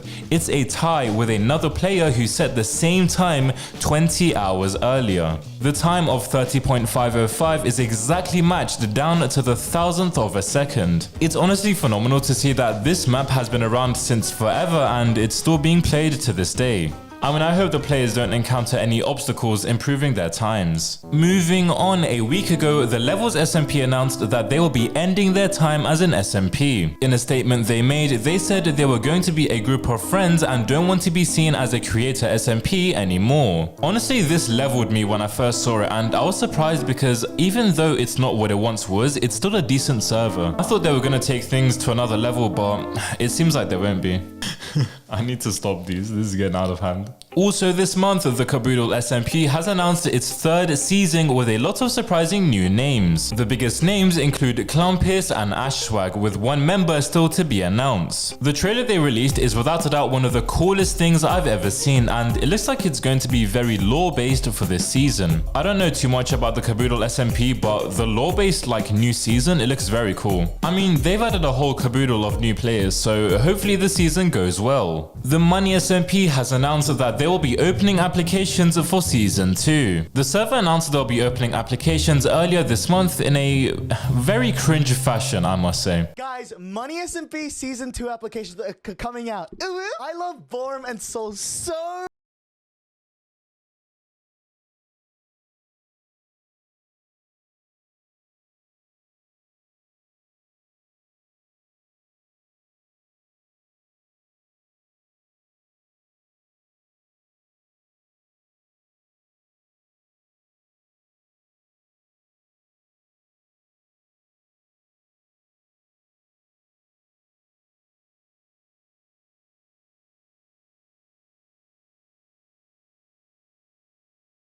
of Lifesteal comes to an end, the server announced that it will be opening up applications. In its most recent season, Lifesteal lost some of its most influential members, so it's definitely interesting to see who they will add to the server next. The server is yet to announce the date of its season 6, but I'm looking forward to it regardless. Also on Lifesteal last month, Vitality announced that he will be leaving the Lifesteal SMP indefinitely and not knowing when he will return. Well, he released his last video called The Story of My Last Block, and honestly, it's such a good video. It covers his entire story from top to bottom, and I very highly recommend checking it out. I mean, hopefully Vitality returns in the shortest time possible. Moving on, after a whole 2 months, Turbo's subathon has finally come to an end. In a tweet, he said that he was so grateful for the whole 2 months that he was live, and he appreciates everything. Turbo started a subathon around the time that all of the Wilbur Soot allegations and George Not Found drama happened, so you can imagine it was a lot for him to take. But he plowed through it and finished his subathon as if nothing happened. Hopefully he enjoys the money he made and it comes back stronger. Also this month, as Tommy Innit turns 20 years old this year, he's been doing some reflecting after his tour ended very early on this month. In 2 videos that he released this month, they both talk about how his life changed as he has grown older. He isn't the kid that he once was, and for a long time he lost that YouTube drive that he once had. But now that he started his comedy tours, he started to get the motivation to put effort into something and be excited for it to succeed. You know, fun fact, I was meant to turn up to the first ever Tommy Innit show in Brighton. I was literally meant to be there, and I was gonna turn up in a Spider-Man suit. Like, how sick would that have been? But I couldn't be there for personal reasons. It's very, very annoying. But imagine how iconic it would have been. Oh my god. A Twitch streamer by the name of Madimu TV has been kicked off the Twitch SMP for a very dark reason. Earlier this month, someone called Illogical Order posted a statement on the Twitch streamer that goes like this. As you may have noticed, Madimu TV has been banned from many events and SMPs. This is due to grooming, stalking and harassment. Maddie, I am disappointed in you as you claimed it was a joke but evidently did it, which makes it disgusting. An entire document was compiled together by all of the victims and I highly recommend that you check it out. I skimmed the document and it's so messed up. I'll leave a link down in the description. Earlier this year, I made a story about PvP Legacy where the mod team was hiding a fact that a member of the mod team was a pedophile. He was an 18-year-old who was with a 14-year-old. For more detail, check the video on screen. Now, back then, the mod team didn't classify him as a pedophile, and neither did Archul and Take9, who made the discovery about this. Archul himself said that he disagreed with me when I said that he was a pedophile. Until recently, where Take9 posted a video titled GG, and this is the video. They're calling him a pedophile and a groomer because of what he said, which in some ways, I guess you could argue that, right? And in some ways, I definitely agree with you now. I mean, hey, if the mod team themselves are calling him a pedophile, then that's all we need. Also this month, Render has revealed the real truth behind his viral ARG video. Earlier this month, Render posted an ARG video that caught 2.8 million views and everyone loved it. But he revealed that he doesn't stumble across these channels himself and instead gets writers and actors to create the channel. He does say that he did lie about saying he randomly found the channel so that the video feels real. Although he did actually do all of the problem solving himself, so that part of it feels real at the very least. I like that he was actually honest about the situation and not lie and be like, yeah guys, I actually found it myself. People will always complain that it ruins immersion and all of this, but personally, I think it's better to know earlier on than later when, you know, it could be taken worse by the community. A Crystal PvP player called Marlow just got exposed by a smaller YouTube channel in what has to be one of the most epic things I've ever seen. So Marlow is a player who has been faking a double persona imitating a girl called Danger Mario, and the evidence I've seen to prove it is crazy. I very highly recommend checking out the original video, but this is what Zay found. The PC specs in a video from Marlow and Danger Mario is the exact same. The hotbars that are used in both videos are the same. Both videos have the exact same unique cursor, and the text properties used in both videos are also the same. If that's not enough evidence to prove it, then I don't know what is.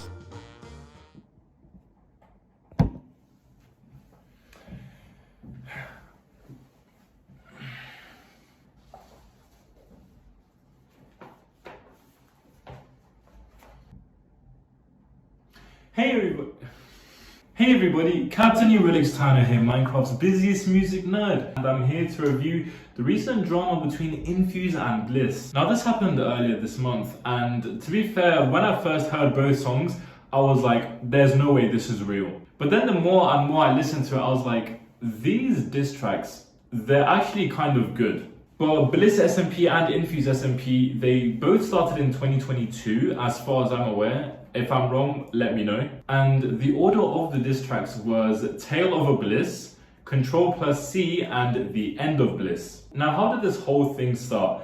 Well, on a track called Ice Down made by Reddish and JJ, and there was a couple of sneak disses in the song that sort of started up this whole drama, with the main sneak diss being, since E not around, the members done hung up the ice, they're not even placing that shit. And then in the description it says, Bliss is next. So what happens after this track comes out? Will, a member of the Bliss SMP, calls JJ asking him if he's going to actually drop a full-length diss track. To which JJ says, yeah, but it's mainly for fun. And then they just sort of left the whole project for a month, and then a month later, out of nowhere, a Tale of a Bliss drops. For the Tale of a Bliss, the beat starts off with like a classic piano snazzy thing, and then it all of a sudden just transforms into this like Playboy Carti, Ken Carson type of beat. And like the bass is crazy, it's just hitting you all the time. And while I do think the flow of Reddish is greater than JJ's in my opinion, it's a lot harder to understand what he's actually saying.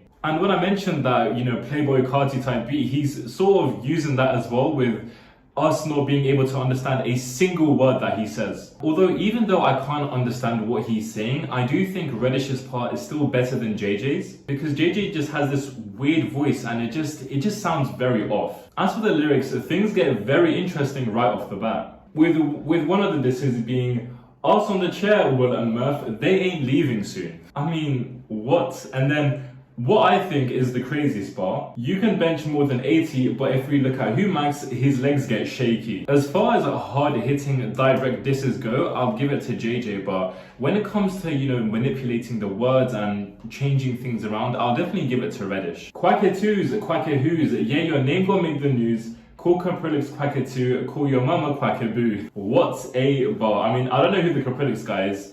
I've never met him before. But what I will say is that the street disses themselves, it can be let down sometimes by the vocal manipulation and mixing, which kind of kills the track to me. You know, sometimes the vocals, they're there when they're not meant to be. I need to fix my posture, man.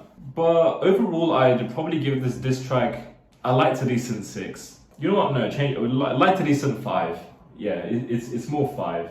And a few days after this diss track came out, Bliss released their response called Control C. The response is in a 4.5-minute diss track featuring Ori, Youngie, Archul, E-Corridor, and Will. The track starts off with a very piano-based beat, and as a person who likes piano myself, you know, I'm all for it. But I can't help but see a bit of reminiscence from Hit 'Em Up by Tupac. You know, that was also a diss as well, and that was also very piano heavy. The way Ori flows on this first beat, I really like a lot, and personally, it's my favorite out of the whole diss track. Like, you know, the way he flows, the syllables per bar, I think it's just a great match from voice to beat. And when he does that never, never, never, never bit, I mean, I just like it a lot more. I feel like someone's behind me when I'm doing these. Every time I record a video in here, it's just like, I feel like I'm being watched. Are we still recording? Okay, we are. You will never, never.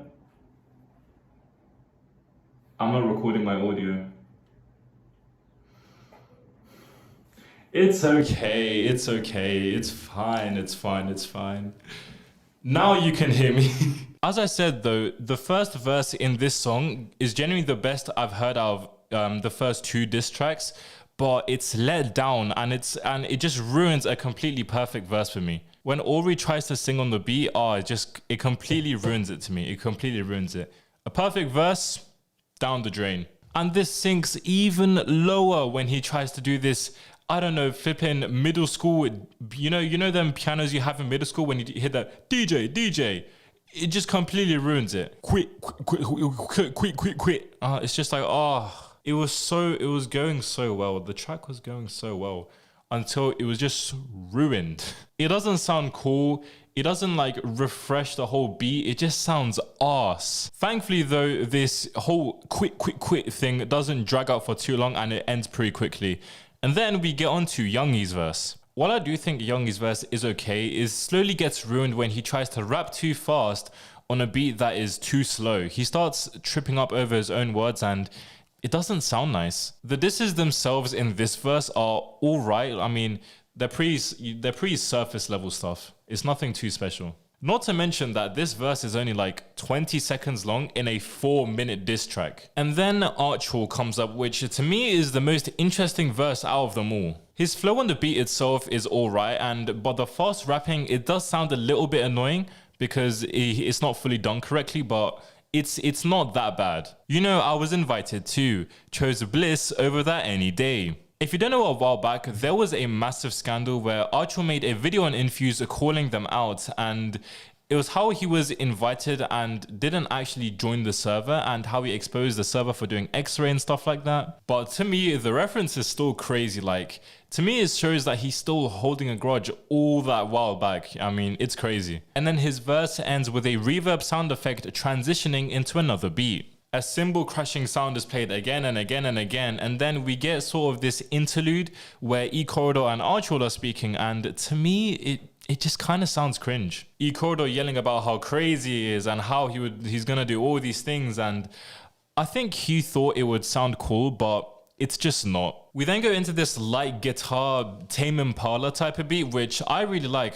I would say this now, out of all of the diss tracks and all of the beats in all 3 of them, this beat is my favorite out of them all. But the way it's mixed with the verses that are about to come up, I think it's perfect. You know, so far for me especially, the beat choices in this song specifically is amazing. I mean, beat 1 and beat 2, phenomenal. E-Corridor's and Will's flows on this second beat is honestly nothing but amazing. You know, the fast rap part from Will is a banger, and the main thing is that when he does fast rap, he's not trying to fit too many words into one bar, which to me is just perfect. Where'd your public server go? The bands you could not compensate. I mean, what? The song then does end off with, you know, a couple sentences from someone saying, oh, you fire back at us, we'll fire back at you. And then all of a sudden, out of nowhere, this heavenly, like a Travis Scott Astroworld type of beat just starts playing out of nowhere, and I feel like I'm ascending into heaven. Yes, I know these guys didn't make the beats themselves, unless they did, and which is phenomenal if they did. But assuming they didn't make it, I would definitely, the beat choices in all of them. I mean, the third beat is off.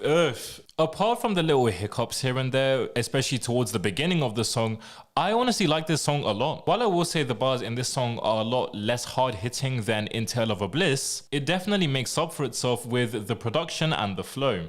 Honestly, I really like this song, and I'm feeling a light to decent 8 on this one. The third and final diss track in this series is End of a Bliss, which, if you didn't know already, it's a response to Control C. The diss track starts off with this classic jazzy quiet beat, just like the first one, with JJ having the first verse again. And this track also features JJ, Reddish, Dumb is Dumb, and Sharu. And I have to say, JJ's verse again is very offbeat, and there's literally no flow. The bars are very simple as well, like you're predictable, this, that, it's very generic. The verse then thankfully ends with a yell from JJ, and while I think he thought it sounded cool, for me it just completely misses. I'd have to say though, out of all of the 3 diss tracks, this verse from JJ is definitely the weakest out of them all. I think his first verse in Tale of a Bliss was better. The track then uses the part from the end of the Bliss song where someone was going, we'll fire back at us, we'll fire back at you, stuff like that, and they use it as a transition to a beat switch where we get a Family Ties, Baby Keem, Kendrick Lamar type of beat, and honestly, to my surprise, JJ comes back for a second verse. I would say though, the bars on this verse hit a lot harder and it's much better than the first one. Murph and Core Hacking, now you in the loop, that's for Caprillix, he getting the scoop. There are a few bits here where JJ tries to switch it up with the fast rapping, which also misses for me, but overall it's not that bad. It's definitely a much bigger improvement than the first verse. What am I doing? The beat switches again for a second time into this dark emo type of beat. You know, very bass heavy and all of that, with Reddish starting out his verse with repeating, you don't want this smoke, you don't want this smoke, you don't want this smoke. To me, this mimics what Chris Brown did at the beginning of his song, Weakest Link. And on this beat, I can't really decide if Reddish's flow is very good or very bad. But what I will say is that his voice does match the beat. And then all of a sudden, out of nowhere, we transition into this Shakira salsa type of beat with Reddish repeating aka, aka, aka, aka, ooh. It shouldn't work. It shouldn't work at all. It should sound ridiculous. But for some reason, it does work. What's even better is Reddish's flow and his timing to the beat, which is just nothing but perfection. The bars in this part of the song are kind of weak for me, but the hook definitely makes up for it. And then out of nowhere, Sharu just comes in Randy Orton RKO style out of nowhere, and it just starts spitting. The bars hit every time, and even though personally for me he was a bit quiet on the beat, his flow definitely makes up for whatever was lost there. And while it was a relatively short verse from Sharu, I think it's one of my personal favorites. The last 2 minutes of the song is from Dumb is Dumb, and while I do think he rides the beat well and spits disgusting bars, to me his voice doesn't really match the beat that he chose, but the near perfect flow definitely makes up for it. The bars themselves in these final 2 minutes of all of the 3 diss tracks hit harder than anything. They're cut deep, they're personal, they're just filthy. Hey Ori, prove the impossible, prove you can get a 10k first. Whenever you're rapping it sounds like it hurts, your bars or your views, I don't know what's worst. Shut up, bitch. Shut up. This is very expensive. Shut up. That's disgusting. Brother, ugh. The mixing and the background vocals in this verse is nothing but amazing, but I do have to say it slowly gets more annoying and it drops off more as the verse goes on. The track then ends with a surprise feature from Diony saying, my top 10 servers are infuse, infuse, infuse, infuse, infuse, infuse, infuse, infuse, infuse, infuse. Infuse. Overall though, this track has very high highs and very low lows. This track for me is definitely one of the best, but it's led down by a very weak starting verse and a few hiccups here and there in the vocal production. I mean, I'm feeling a light 9 on this track. So then, who do I think won the beef? Well, in my opinion, no one completely wiped the floor with anyone. Infuse SMP! Woo! Congratulations, you have won the beef with Bliss SMP, verified by me because only my opinion matters. Honestly, I do wish there were more diss tracks coming out because low-key, this was like really enjoyable to make. Sitting here and recording on a camera in this room, I never thought I would have been doing it. And also, before you go on Twitter, this is all a joke. Fucking idiots.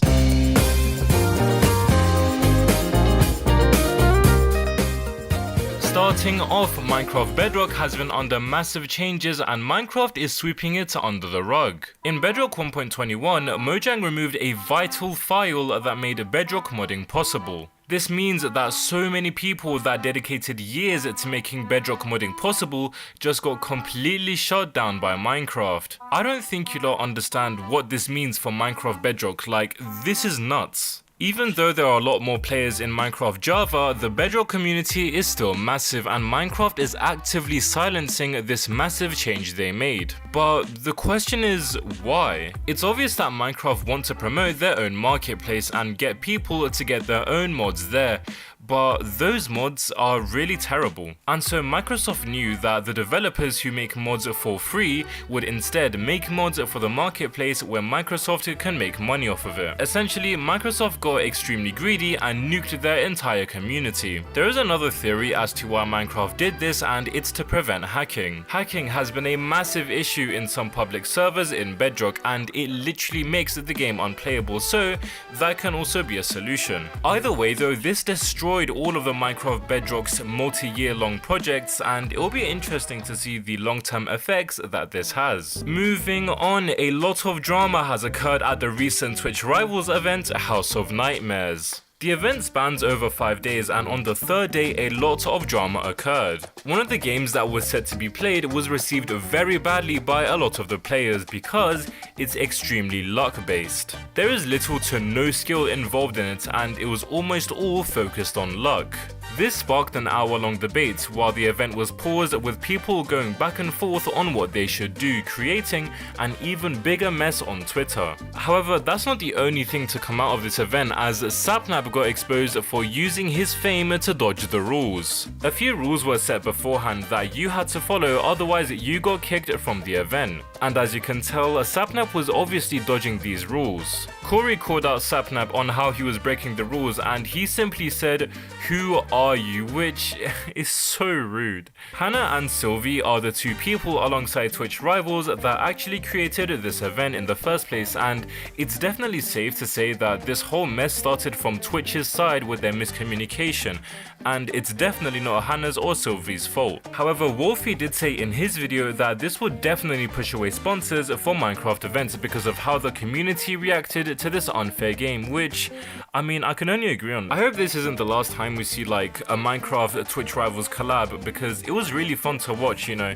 even without all the drama. Also this month, Simon Hypixel has made a massive donation in commemoration for Technoblade's second year of passing. Only a Squid requested that any purchase made using his creator code that goes to Hypixel would instead be donated to charity. And in the past 30 days, Hypixel received almost $25,000 from people just only using Only a Squid's creator code. And Simon Hypixel himself donated the $25,000, which of course everyone liked. We love Simon Hypixel. Moving on top of this donation, Tomoyine announced that he will be releasing 2 videos of unreleased Technoblade footage that he has been working on for a few months. I can't wait to see what these videos are, because I thought that by now all of the unreleased footage was already out, but apparently not. It's all going to be released on Technoblade's channel, and I genuinely can't wait to watch them. Also this month, if you have been playing Minecraft for a very long time, then you know that with every Minecraft update, Optifine is the last client to update their software. And with the new Tricky Trials update, people are once again outraged that it's taking so long for Optifine to update their software. So much so that Optifine themselves released a statement trying to get people to calm down, and it goes like this. We understand that things are not optimal, but there's no point in publishing hate or complaining, as it benefits no one and doesn't speed up the process. Look, even though they might take a lot longer than any other client, at the end of the day, they're just a bunch of developers making sure that like they're thorough with the updates, so there's no point in sending hate to guys that are just, you know, working at their own pace. Moving on, a member of the Bliss SMP called Wayliable has recently announced that he will be stepping down from content and moving to wrestling. He had a long conversation with his parents, and him as well as members from Bliss agreed that he should move on. He'll be posting a final few videos on Minecraft before fully moving on, which I can't wait to see. Also this month, as well as Wayliable leaving Minecraft, Mid Mystics has also left Lifesteal. She said in a statement that she was really grateful for all of the experience and videos that she made during Lifesteal and can't wait to make new content. She'll be fully focusing her attention to the After Hours SMP that she owns. I can't wait to see what she produces, and well, we'll see what happens. As well as Wayliable and Mid Mystics leaving, Katie Bugs has fully left the internet. Yep, absolutely gone, nowhere to be seen. She's recently deactivated her Instagram and made a farewell stream which had even more new accusations that no one knew about, but at that point, people just stopped caring. Katie Bugs has been on a spree where she's been deleting streams where she accused George in the first place and then re-uploading them, making the people who once supported her no matter what start to question her. A lot of her fans are slowly turning on her with all of the lies that were obviously disproven, and now that she just up and left, it's a bit confusing. Because why would you leave when everything was finally starting to die down, when you could just go back to making Minecraft content? It doesn't make sense. Unless this whole thing was orchestrated to take down George, then leave, which is what a lot of people think, then I don't know. But this is another one of those internet mysteries where it's he said, she said, and there's no physical proof of anything, so whatever happened that night, I guess we'll never know. Moving on, with a lot of Lifesteal members having left in the past year or so, the SMP brought in not 1, not 2, but 8 brand new members into their server. With a special announcement from Hank from Breaking Bad, they announced all of their members. Hey, chat! Today, the deadliest Minecraft SMP would like to tell you about Lifesteal Week. Tomorrow, we're gonna cook up an announcement with the first of 6 new members, all right? This time around, we're gonna spice it up. Alongside the announcements, Lifesteal is going to attempt beating RM Craft over the next 7 days. Haha. But each time a new sussy member gets announced, they join in on the fun. Will Clown Pierce quick drop to the Amalgalic? Or will Ash Swag, admin, abuse to save the day? These are the questions. And don't break bad. They have introduced some massive names including Flamefrags, Darapchu, Chief, Main Pair, E-Corridor, Caboodle, SB737 and Hannah Rose.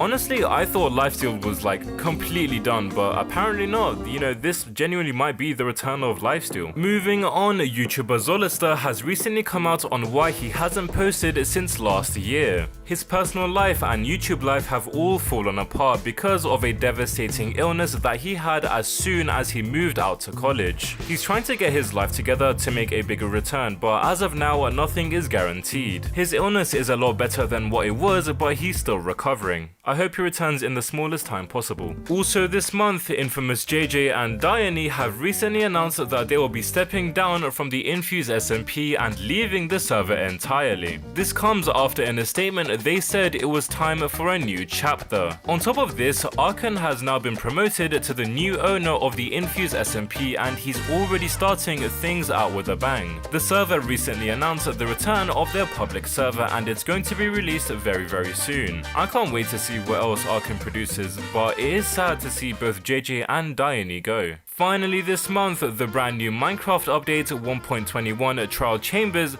has been released, and honestly it's not as bad as I thought it was going to be. The update from what I've seen has come out very smoothly and received well from all the players.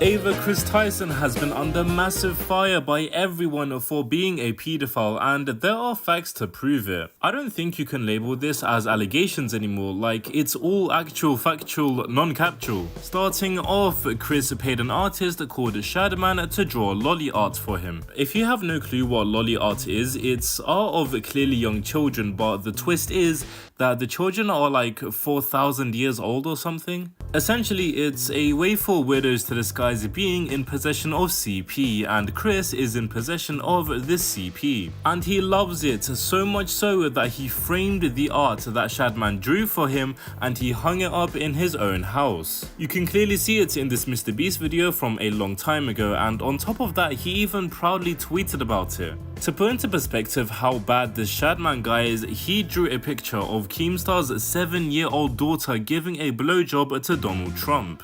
Trust me, this guy is horrible and 100% should be locked up. And Chris is an avid follower of Shadman, so much so that when he posted a picture of a 10-year-old anime girl, Chris responded saying, "Please Shad, please." Now it doesn't take anyone smart to realize Chris is literally telling him to draw CP in front of millions of people. On top of this, Chris even shouted out Shadman saying, "Yeah man, love your website."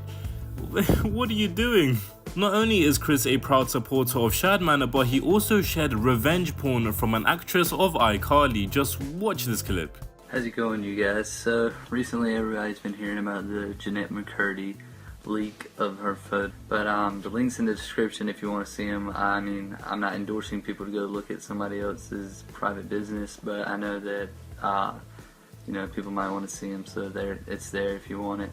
This man says that you should not share revenge porn, but then proceeds to do it. Like, how stupid can you be? On top of this, Chris has a history of making extremely edgy jokes with minors. There's one case of a guy called Young No Name who was 14 while Chris was 19, and he was making these edgy jokes. There are other minors who have came forward with their stories, but the biggest one is a kid called Lava. Chris didn't just make edgy jokes with him, but he literally groomed him. They consistently joked about hentai and sending nudes to each other.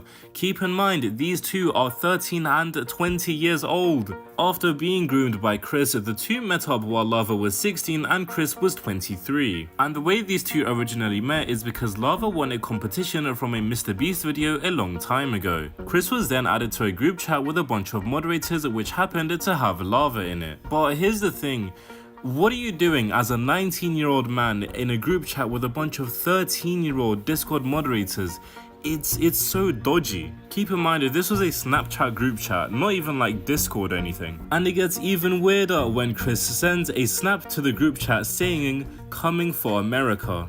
However, a twist in the story arrives when Lava himself says that he wasn't groomed at all and that nothing was nearly as bad as it seemed. People did say that because he was so young that this behavior from Chris was normalized to him, which it's kind of true in a sense. So what did happen at the meetup when him and Chris met? Well, not much. Nothing crazy happened because Lava's family was also on holiday and they just happened to be in North Carolina, which is where the MrBeast team is.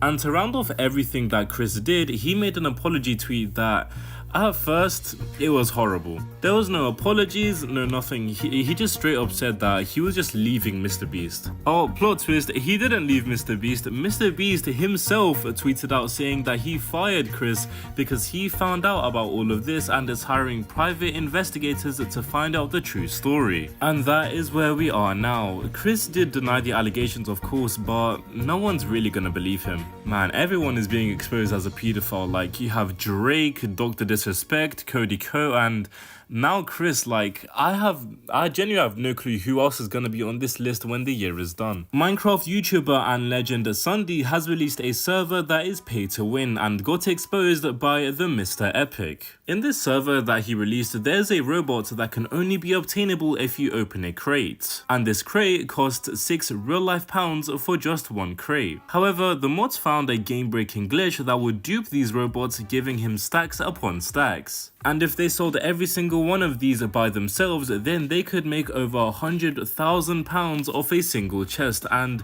no one would bat an eye as they were the mods. And if everyone to find out, then the server's economy would go down the drain. Not only that, but the server had a rank that was exclusive to a crate that you can get.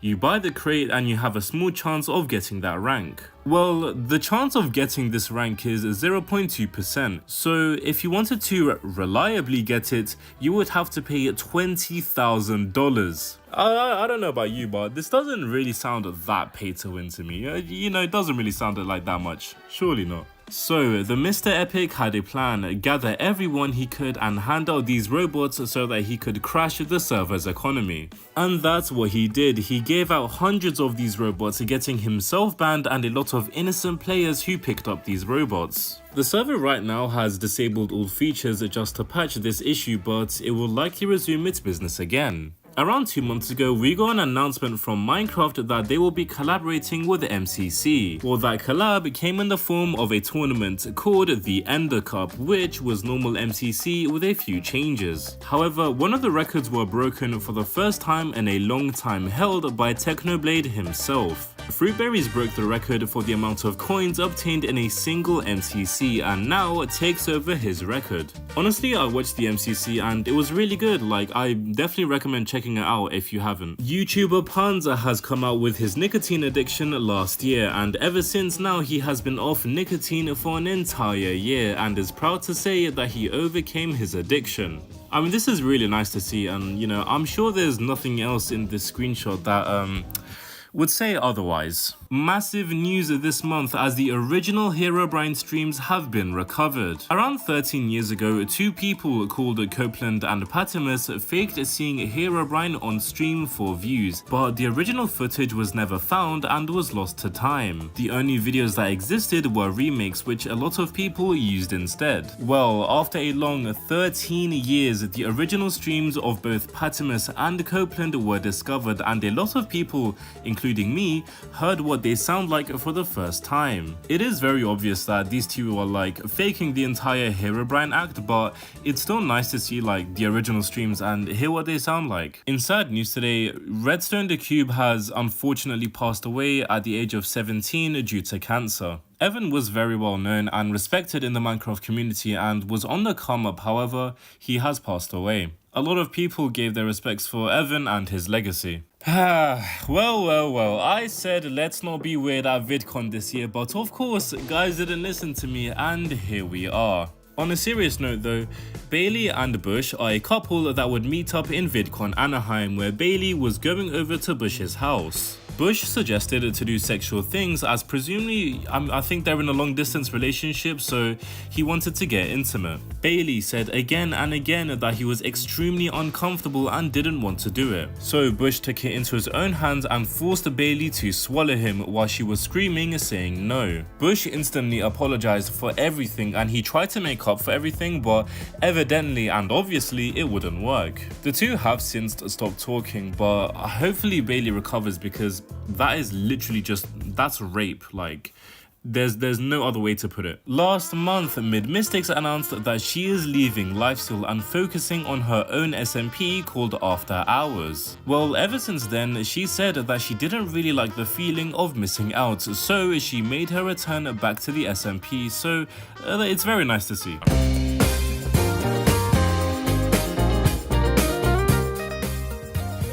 Starting off, a Minecraft player called Eximity has been under massive fire for disgusting things he has done. Eximity is a well-known PvP player, but everything would slowly fall apart when he got into contact with someone called Resaw. If you don't know who this is, he was in a video around a year ago and is a very dangerous individual. Eximity gave the green light and was supporting Resaw in everything he did, such as doxing and swatting. This got to the point where Eximity was even considering throwing bricks at his friend's house limited. Like, what's wrong with you, man? He even said that he wanted to dox someone and leak their nudes, and on top of that, he makes multiple jokes saying that he will sexually assault women for no reason. According to Eximity, this was all to protect his friends from Resaw, when in private, he was doing the complete opposite. Around a month ago, Marlo uploaded his 2-hour-long video, which I'll get into later. After this, Eximity uploaded his own video exposing everything. You see, at the time, Take9 Sponker, Limited and a few others were doing everything they could to get Resaw arrested because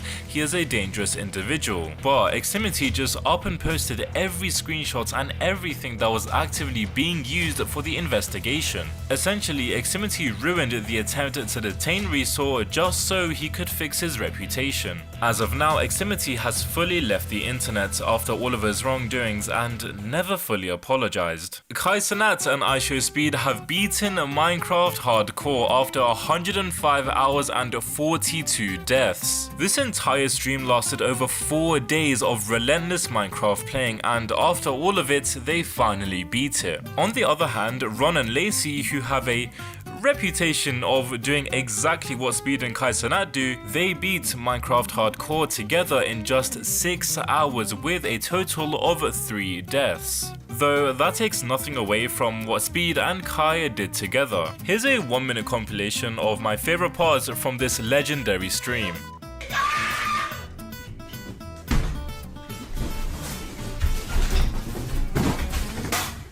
Woo! Been up for 31 hours and I've been yelling because of your...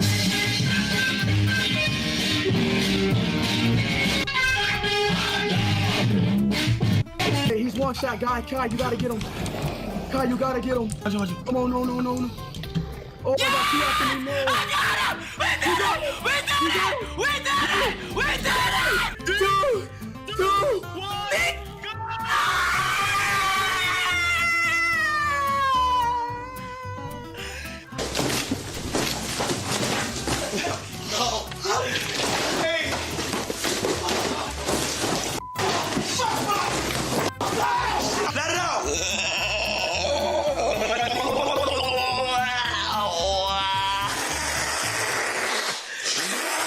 If you haven't already, make sure to check out This Month on Minecraft on Spotify. Every episode is uploaded at the same time as YouTube, so make sure to check it out. So, continuing on from the Eximity situation, Marlo, a YouTuber who was also involved, released a 2-hour video outlining everything wrong with the PvP community. I won't be going over everything because it is 2 hours long, but 3 years ago, the whole meta of Minecraft changed when respawn anchors were released. At the time in Crystal PvP, crystals were usually used, but Marlo saw an opportunity with the respawn anchor and utilized it. When she started to climb to the top and was the best PvPer, her own friends cheated just to win against her and shot her down. You see, using respawn anchors wasn't banned, but it was heavily looked down on. She began losing so many friends and getting incredible amounts of hate just because she wanted to use the respawn anchors over crystals. This over the years would lead Marlo down a path which she didn't deserve at all, where she was a victim of incredibly horrible things. People calling her the Arsler, threatening to rape her, threatening to kill her, threatened to send nudes otherwise she would be swatted, getting doxxed, executing malware on her PC, threatening to get her dog shots, firing parents from their jobs, threatening to blow her house up and being told that she should end up in a wheelchair. Goodness gracious me, man. Oh my god. This is only the surface of everything that she outlined in her video, and I very highly recommend you check it out. I mean, the community is so tapped, I swear to god. The Minecraft community is so tapped. In the middle of this month, Spunker came out with a video where he owned up, apologized, and disproved any false allegations made towards him. Before I start this segment, I need to apologize, cause man, I was like a sheep in a herd. Spunker, I'm sorry and I hope you can forgive me. The first half of this video is Spunker talking about the very real interaction he had with a 14-year-old at the time. One of Spunker's friends, Gavin, would date girls then break up with them when he was bored. Men are shit, and so is this guy. Gavin once dated a 14-year-old called Haley, which isn't her real name. Haley was suicidal and was in a very bad mental state due to Gavin's toxicity, and he just up and left. At this point, Spunker came in and helped Haley out because she wasn't fine. But because he was helping her, Haley started to get attached to him and made advances to him, which Spunker shut down. But he let it slip one time, and this is what happened. Spunker apologized extensively and with reasoning too, saying that he doesn't go outside because he doesn't go to school and wasn't able to mature and act his age. However, that is no excuse for him doing what he did, which, I mean, I can agree with only. You did what you did, you took responsibility and you apologized. I mean, there's not much more he can do. He also apologizes for saying the N-word when he was 15 years old and blames himself for acting like he didn't really care when he should have. The second half of this video is where things get interesting because it's him dismantling all of the false allegations made against him. Spunker was in a group called the Sketch Squad. After the initial situation came out about him and Haley, a lot more very fake allegations were created just because people wanted to take him down. These new fake allegations were all created by one group specifically just to take Spunker down. And also, this group were the most horrible humans you can imagine. They are currently arrested and in court because they were sharing pictures of minors under 18 and even down to the age of toddlers. They were sharing nudes of babies. Do you understand how tapped that is? It's so, man. It's so tapped, it's so tapped. Spunker and the Sketch Squad were not in contact for over a year because of what happened with him and Haley.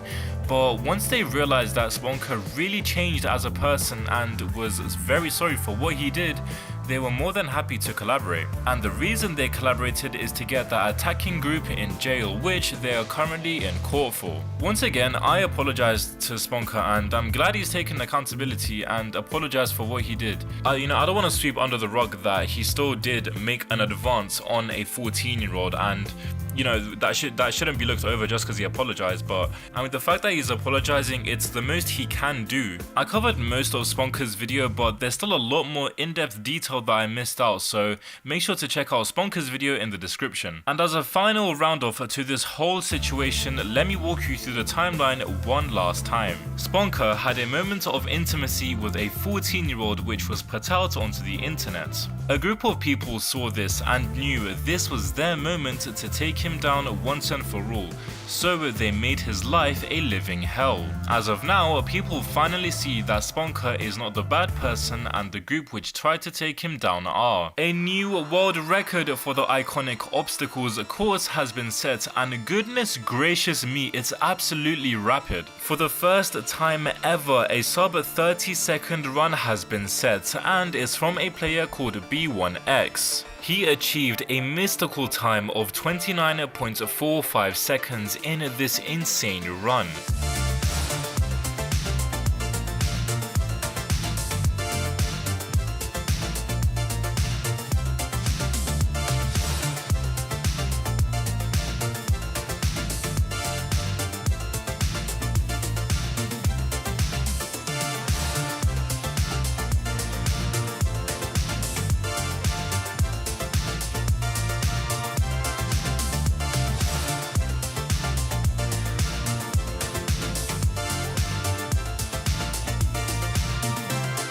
I think this might be the actual limit because there's no way you can go faster than this. It's simply impossible. ASAP Rocky has a Minecraft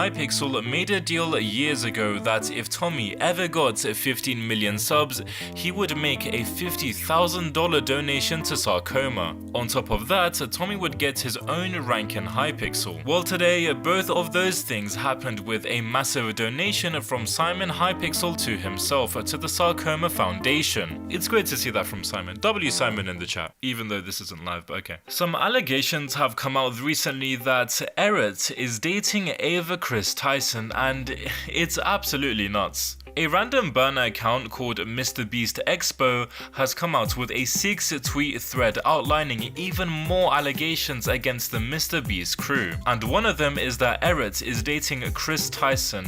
I just can't believe these allegations anymore, man. It's getting ridiculous. You know, even the word allegation it's starting to piss me off, I swear to God. Hannah Rose has recently announced that she will be partnering up with Chipotle in a very interesting way. So I'm going to set it up real quick. Am I announcing the launch of a Minecraft server? That's not it. All right, I'm running through again. Am I hard launching a relationship? You wish.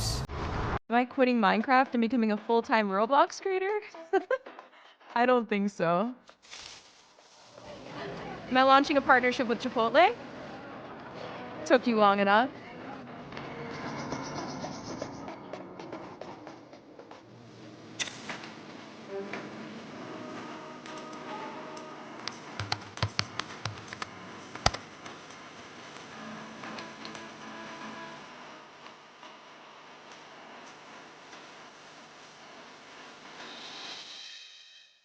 She said that it was a dream of hers to be partnering up with them and that she finally got it. Congrats to her and her Chipotle collab.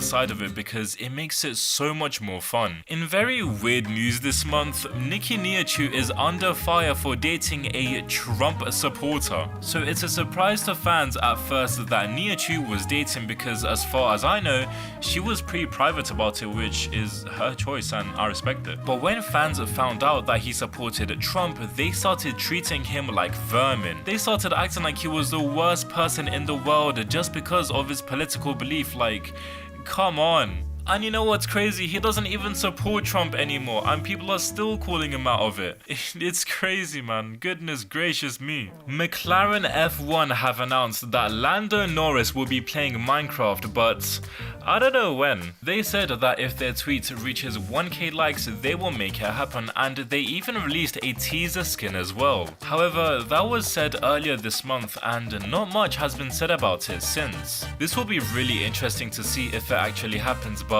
unfortunately I just don't think it will. One of the devs from Hypixel have announced that Bed Wars will be getting a massive overhaul of updates, and they all sound pretty exciting. The new update will include limited time events, modifiers, and even Bed Royale. The ideas that they have put forward to see people's thoughts on them are really cool, and I very highly recommend checking it out. I'll leave a link to the forum page in the description below.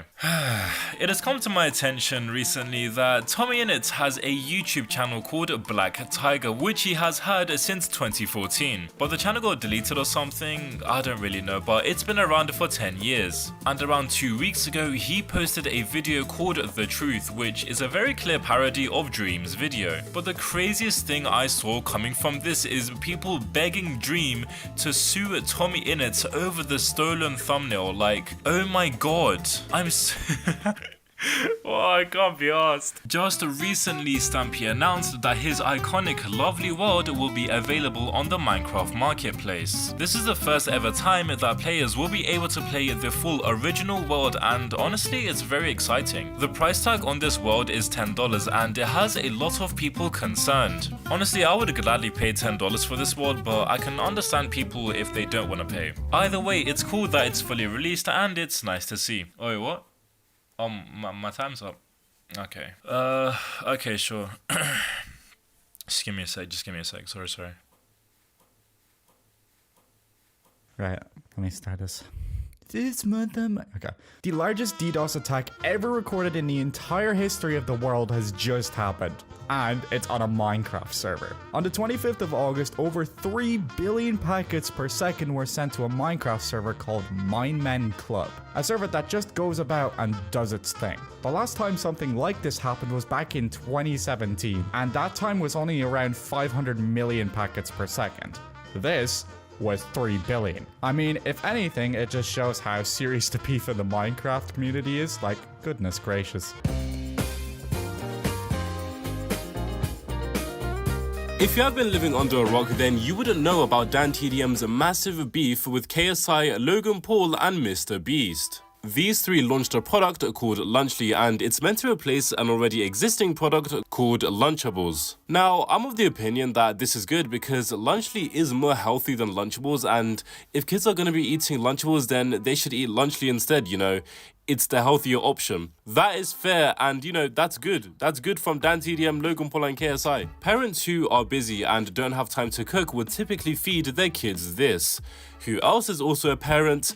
DanTDM. Dan didn't focus on Lunchly replacing an unhealthy product, which it's not that much more healthier, but it's better than nothing. But Dan focused on how big YouTubers are selling kids unhealthy products. This is what led to the tweet of the year, with DanTDM calling out the trio. What happened to YouTubers, man? I can't not say anything anymore. This is selling stuff for the sake of making money. Simple. How does this benefit their fans? This is selling crap to kids who don't know better than to trust the people who are selling it to them. Do better.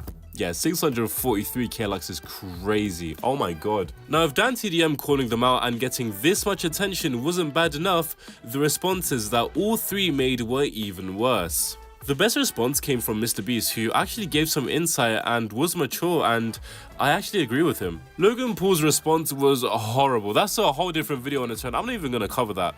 His response was horrible. The one that hit the hardest and genuinely made me disappointed was KSI's, because like, You're 30, man, just act your age. He first responded to calling DanTDM's toys shit, which he had one himself, and then he went 9 years back to see DanTDM running a sponsor on his second channel for an unhealthy brand. And then after this, he used the chance to call DanTDM stupid, an idiot, and dumb in videos. This is barely Minecraft related, but it's still just disappointing from like such a big YouTuber, you know? I'm in the thick of it, everybody knows. The 2025 Minecraft movie trailer came out earlier this month, and the response from the community is, well, interesting. The movie will be set with real people likely getting trapped in a video game, just like Jumanji, and it disappointed a lot of people. Majority expected the movie to be like a fully animated Minecraft movie like we've seen before, but it's not. And honestly, I prefer the film to be people in a video game and not fully animated, and that comes after the second teaser released on the film, which I'll talk about later. But it's not even the actors that people are mad about, but it's the way mobs are designed. Like, you can't tell me this is a llama. Why does it have perfect teeth? That's just no.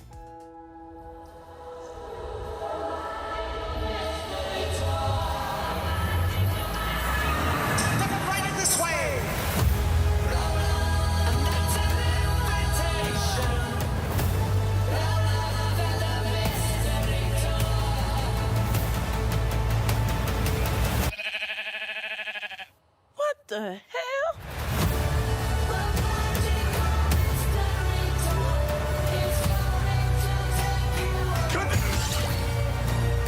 Anything you can dream about here, you can make.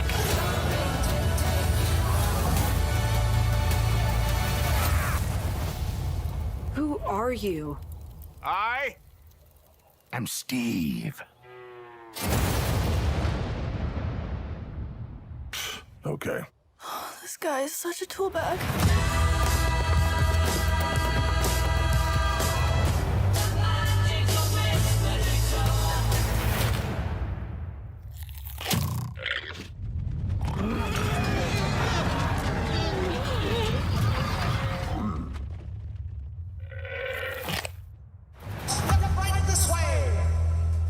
On top of this, YouTuber Valkyrie, who was on set for the movie, called out Jason Momoa, saying that the way he treated workers was horrible. In this clip with Jason the Ween, she talks about the terrible worker treatment.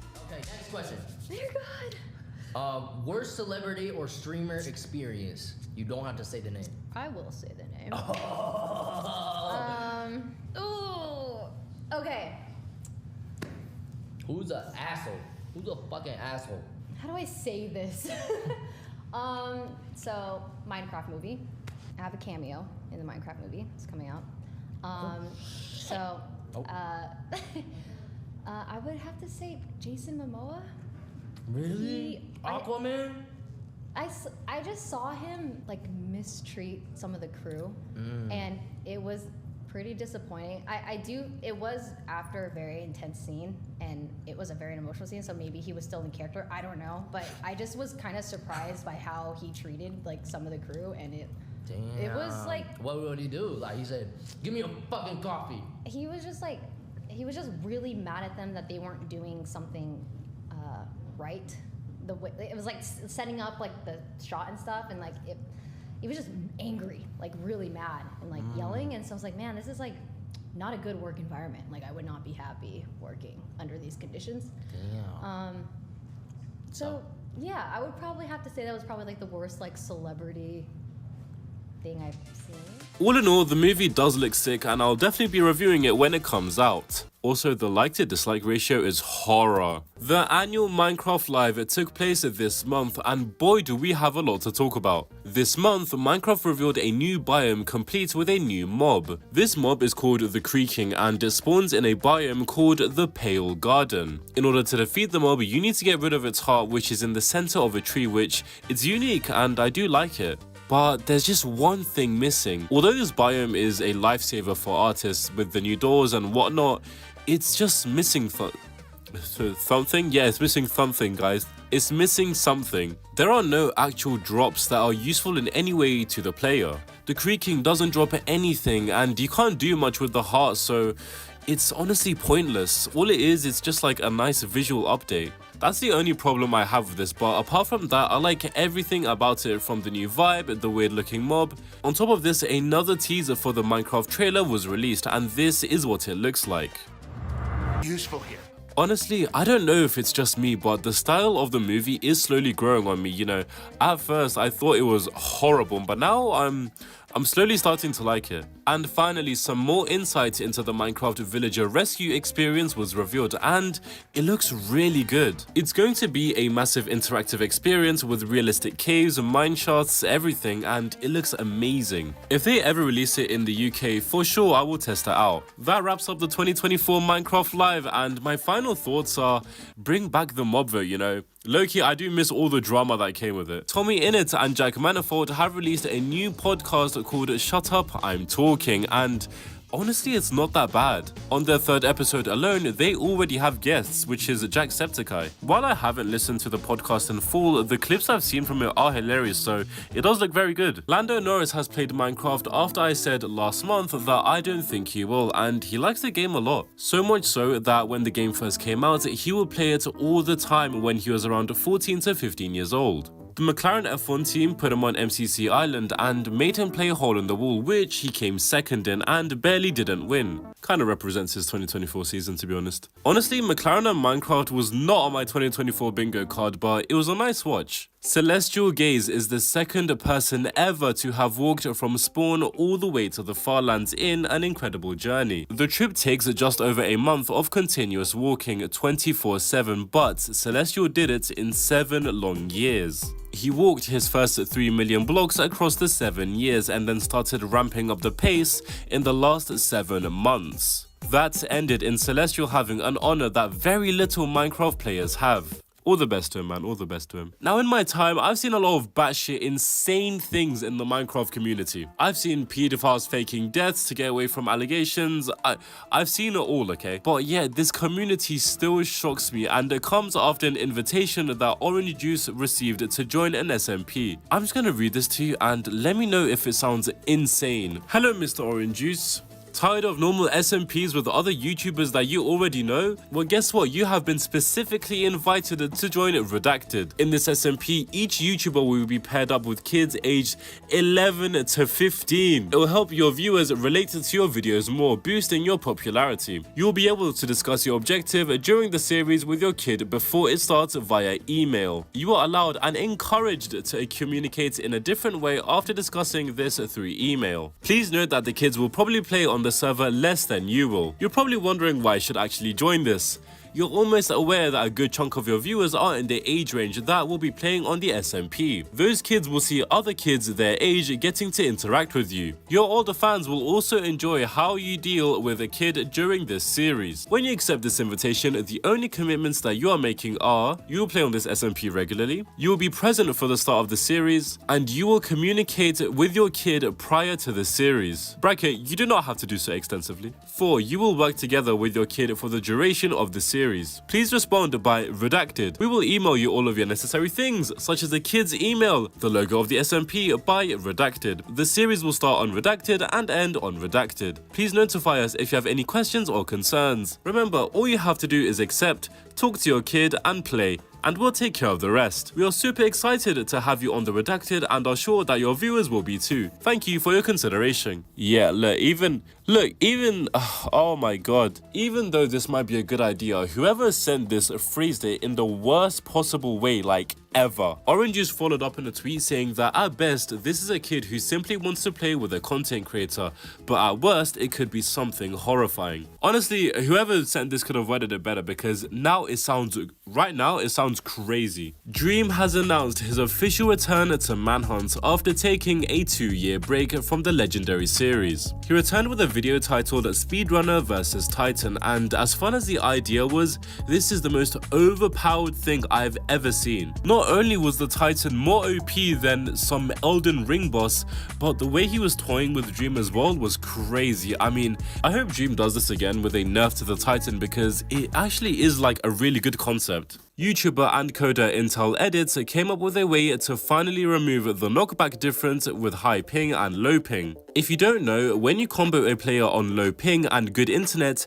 they travel much further than a player with high ping and bad internet. The update that Intel is bringing will fix that issue, making it equal no matter what your internet is like, but it has raised some questions. The main one being, is it consistently reliable? Intel has been testing it with many high-ups in the PvP community and making sure any bug is smoothed out instantly. The mod itself doesn't change PvP that much, and it simply fixes an issue to make PvP equal. The long-term goal is for this mod to be widely used to make PvP truly equal and essentially bury it in the Minecraft community. The video itself will likely be releasing in very early October, and I'm looking forward to seeing it. Not only was Lando Norris addicted to Minecraft when he was younger, but Max Verstappen is addicted to Minecraft now. In the last week, his online racing team Redline have set up a Minecraft server, and the F1 driver has been grinding for the last week or so. Yeah, put a bed down, you know, to sleep.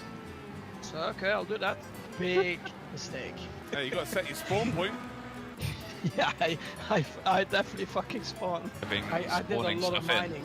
But no, you're just cheating, Max. You don't do really mining. good. I'm really good at finding diamonds. Mate, your ability to find diamonds is unbelievable. You're stealing diamonds from the others. You don't find them. I mean, Crane is always doing like this on the stream, you know, like I'm just going around in the Minecraft server like this.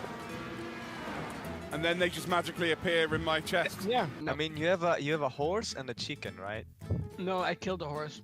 You killed the horse. Bennett By drowned. accident. Bennett It drowned. Why did you? Well, no, I was shooting arrows on Chris, and by mistake. Oh yeah. I missed and killed the horse. Honestly, I'm just waiting for a stream at this point. I just need to see it. Recently, there was a group of hackers that stole $230 million from someone in cryptocurrency, and it turns out that 2 of them are Minecraft PvP players. The main man behind this entire robbery was a man called Greaves, and this is what this shit stain looks like. This guy lives such a sad life that when he got the money, he would spend so much money on girls just to get them to like him back. I'm not talking about no, fancy dinner or whatever. This guy was getting girls Birkin bags and Lamborghinis just to attract them even though they are in relationships. And in the end, his desperate measures came to no avail as he was arrested soon after the entire robbery was unfolded by Zach XBT. The 2 were arrested around 3 weeks ago and are now on trial.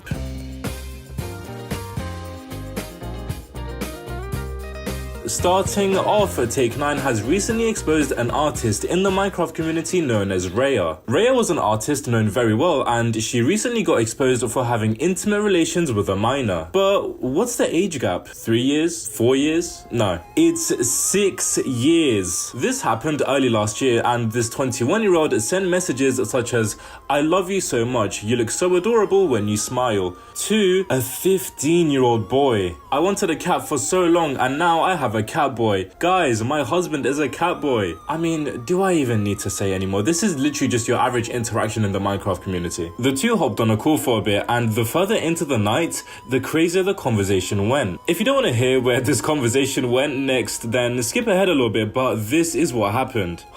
Can I even say this? "I'm fucking you so hard in the arse then. I want to hear you moan for so long and cry for..." No, I'm not saying that. Jesus. Now here's the thing. Rhea didn't actually respond with anything sexual, so technically there's nothing incriminating. But the question on people's mind was, how did they get this close in the first place? When Take9 approached Rhea and showed proof of the messages, his response was this: "I grew up in Taiwan, and we were told that the age gap was not bad at all, and I didn't know it was bad to talk to minors in that way.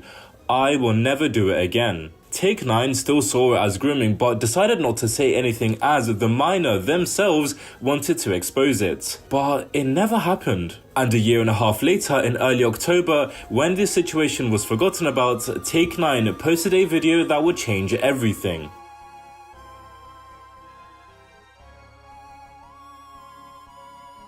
Raya saw that this situation was getting traction and truly realized his mistake, so he begged the now 16-year-old to take it down. Additionally, in response to this, Raya came out with a statement which summarized goes like this. He reiterates that in his culture, dating someone drastically younger or older than you is not an issue. And when he talked to the minor, he said it wasn't a problem, so he assumed it was fine. According to Raya, the two broke up after the minor did something, and ever since then, he wouldn't allow any sort of sexual relationship. So why allow it then? I don't know. Anyway, he also says that he didn't want to be a dick because he just joined the Minecraft community, so he went into the relationship.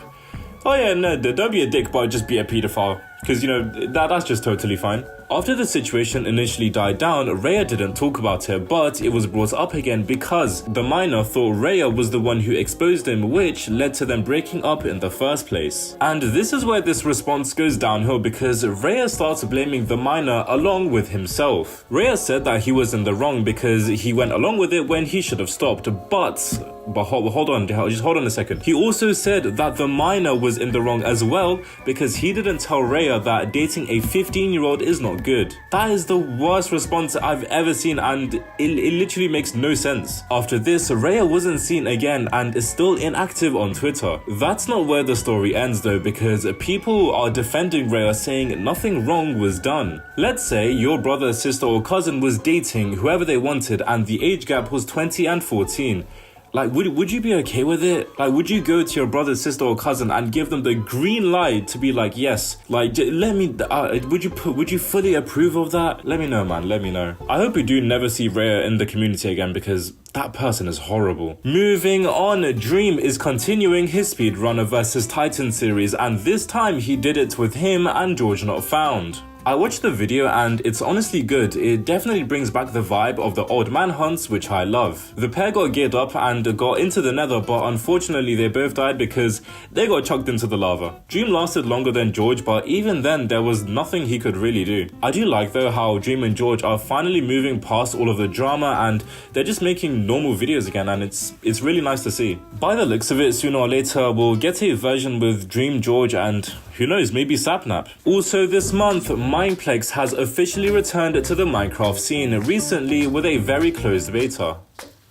What? Also this month, Mineplex has officially returned to the Minecraft scene very recently with a closed beta. I'm so glad because after a year of updates and info from the community, they're back and they're almost fully done. It's nice to see and hopefully it comes out before the end of the year. Moving on, TommyInnit and Jack Manifold log back into the Dream SMP for one last time, and it was a beautiful trip down memory lane. It's nice to see that even after all the drama and how Dream SMP members split off, Tommy and Jack are still, you know, close friends. But for some reason, the two didn't talk, they just typed in chat, which I didn't understand, but it was funny regardless. Also this month, TommyInnit and Logan Paul have been going at it on Twitter, and because of it, TommyInnit has launched a new product. It's called Vapely and it has more nicotine, is more addictive, and is even more unhealthy. It's been tested many times and it's out right now. You can order one from the link below. Alongside Vapely, he's also launched a product called Vaporables.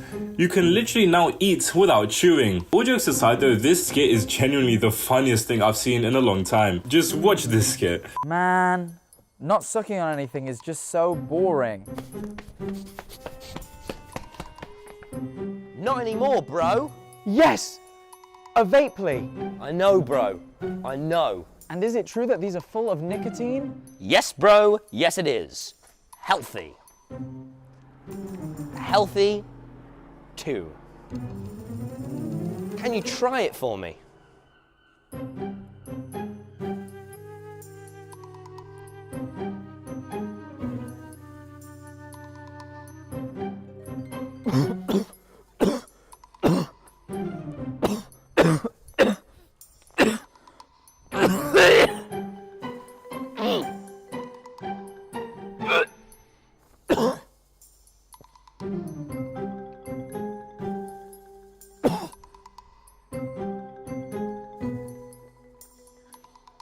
I love you, TommyInnit. I love you too, fan. I love you. Bye, Vapley! Finally this month, if you were a fan of Minecraft books, you definitely will be now because Mojang have made an entire encyclopedia. The book is called The World of Minecraft and is roughly $40. When I tell you this book has every aspect of Minecraft in it, I mean it. I'm talking from updates to content creators to servers, literally everything. I low-key might buy an online copy of it because not only is it long, but it's also massive. It even has sketches of mob concepts that never surfaced. I definitely highly recommend buying this book.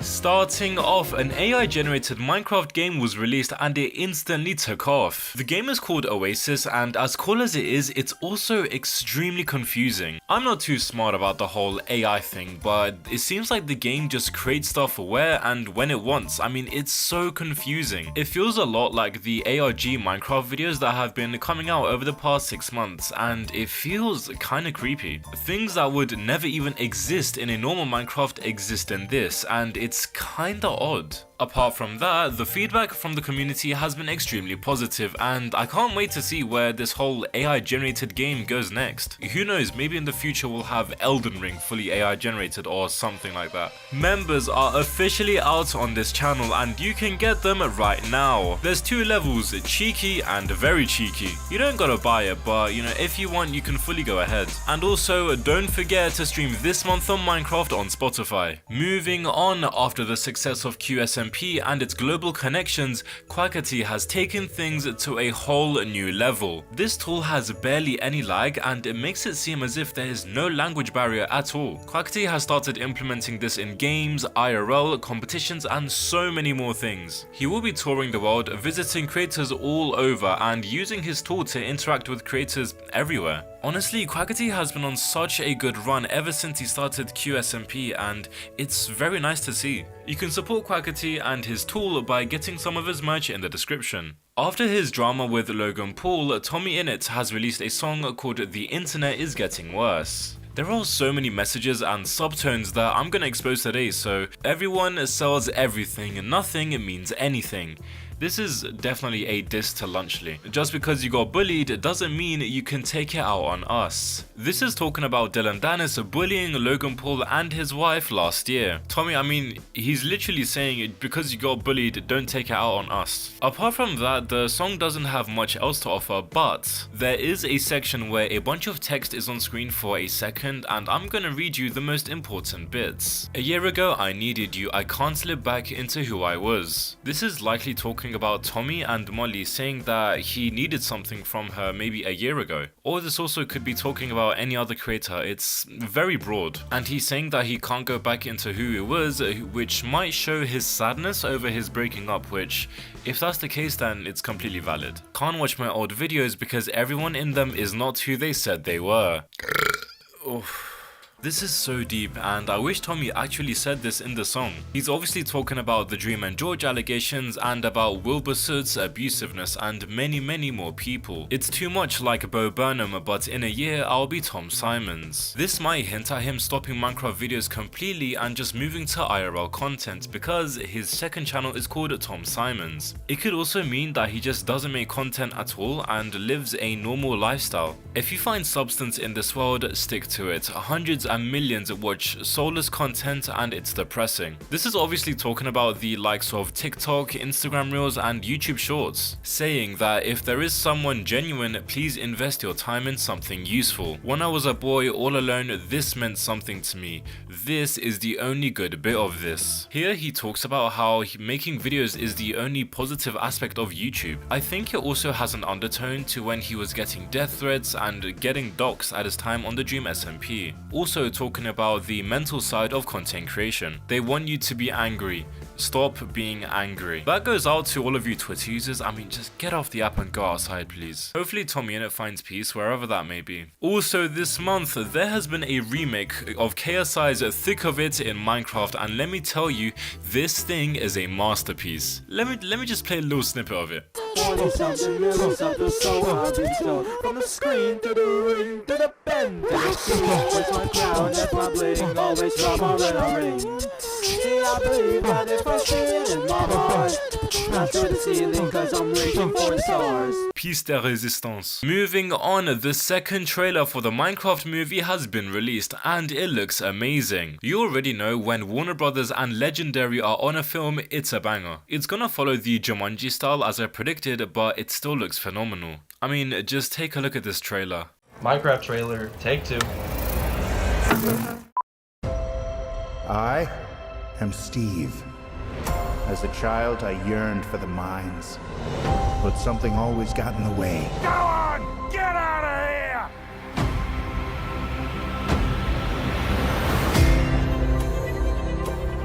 But the call of the mines was too strong. This. Atta boy! Where are we? Game of the year 1989. Whatever. I barely think about it. Welcome to the overworld.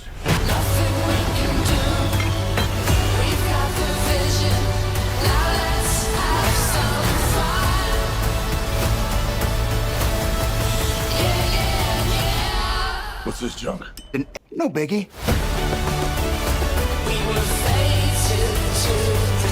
Oh yeah, there's one more thing you need to know. Great. Now it's dark. Does that feel quick to anyone else?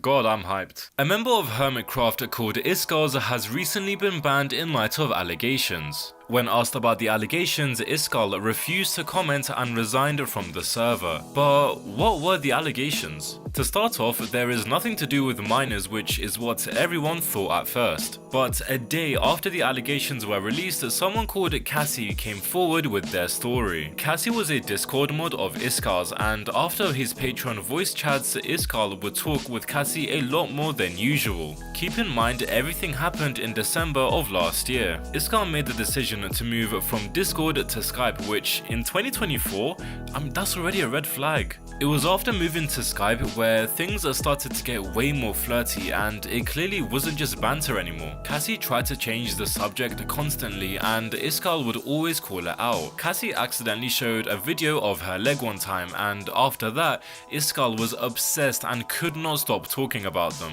Things got even crazier when Cassie found out that Iskal was in a relationship, but he denied it when asked. I'm just gonna leave this here because this is the type of flirting that Iskal was doing. After this, the flirting died down, and ever since then, Cassie didn't talk about it until a few weeks ago. Someone else who had the same experience with Iskal came forward with their story, which prompted Cassie to come out with hers. Remember when I said Iskal was in a relationship but denied it? Well, the girl he was with stepped forward. They were together for 3 years, and she was devastated when she found out that Iskal was talking to a different girl like this. She didn't put any blame on Cassie because Cassie didn't know that Iskal was in a relationship. Both Iskal's ex and Cassie contacted someone at Hermitcraft who is currently unnamed. As soon as the investigation started internally, Iskal started to go dark and very inactive. After enough evidence was collected, this led to his questioning, where he resigned. YouTuber Stress Monster has also resigned from Hermitcraft, but that is due to an completely unknown reason. I mean, thank God Iskal is gone, man. Also this month, the Shut Up I'm Talking podcast has been on a roll because they found themselves in a lot of hot water. Dan TDM and Filza have been talking a lot about their enemies in the community. Let me explain. Very early this month, Jack Manifold talked about how Dream took ownership of everyone else's achievements, saying, "I made you."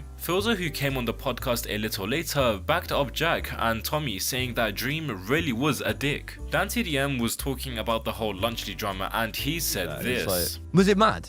Yeah, like the whole, it felt a bit Game of Thronesy. Like the whole internet like had my back, which was kind of wild. Oh yeah, it was really cool. Was it? Were you just sat in your room like, this is a bit mad? Yeah, it was a bit ridiculous, but like, it was like awesome. And then the living the dream. Living the dream was crazy.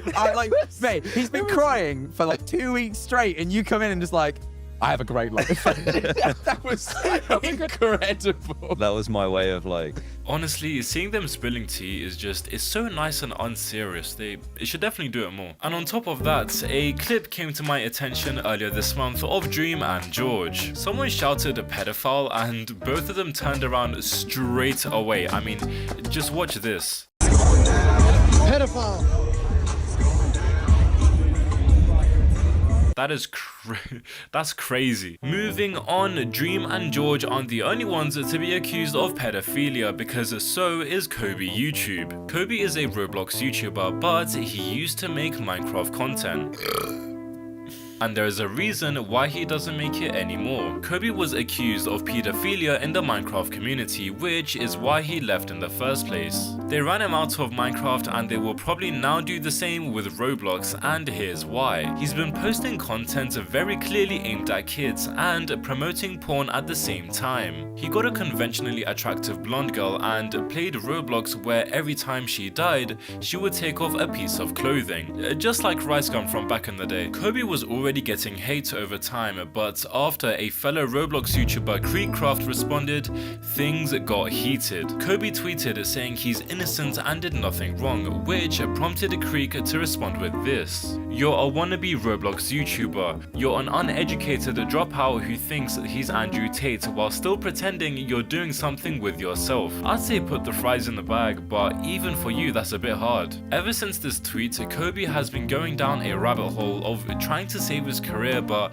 to no avail. People of the Minecraft and Roblox community banded together to take this guy down. Unfortunately, even after his video addressing everything, his channel is still up. Hopefully he gets banned one day, but not for now. A couple weeks ago, Tommy Innit and Molly announced that they were breaking up due to their own reasons. Although it's sad, I mean, you never really know what's going on in someone's life, so you can't make any assumptions. But one thing that did happen as soon as they broke up is that Molly moved in with Max GG's. Look, I said this in a tweet and I'll say it again. I don't know who has what sexuality or whatever, but if my girl moved in with a different man as soon as we broke up, that's so fucked. Obviously, you know, there might be extenuating circumstances. I don't know everyone's life in it. Looking at it from a surface level, that's fucked. People told me touch grass and whatever, but please put yourself in that situation and then think about it. Yeah, Molly and Max are so weird for that, my god. Last year, there was a massive controversy with the Infuse SMP where they got exposed. A YouTuber called Archwell exposed them for using X-Ray when they didn't mention it to the viewers. But that was so long ago, it surely doesn't matter now, right? Well, not exactly. Infamous JJ, the server's old owner, responded to a YouTube comment that goes like this. I love this unscripted content with people who don't dox people and people who have never X-rayed in their lives. What was a harmless hate comment prompted JJ to respond with this. 1IQ individual. And Archwell responded on his Twitter saying, why is JJ still responding to drama? If this sparks a continuation from the drama of last year, then that's crazy. Finally, this month, it came to my attention that the Vatican City tried to create a Minecraft server, but it instantly failed, it got DDoSed, and it went to shit. Although the server is not up now, a Reddit user called Zankrim described their experience like this. At first, the server seemed normal. The rules were no homophobia, political argument, you know, the usual rules in any Minecraft server. Zankrim was making a house when someone asked him, I wonder if the Pope has a house. He responded saying he's probably busy playing Undertale, which got him banned. So it turns out talking against the Pope is a cardinal sin on the Vatican server. He was unbanned eventually and everything was peaceful on the server until December 2019. A group carried out a DDoS attack on the Vatican server, which would see it never revived again. It's cool to know that a country had an official Minecraft server. I mean, it's not something you see often.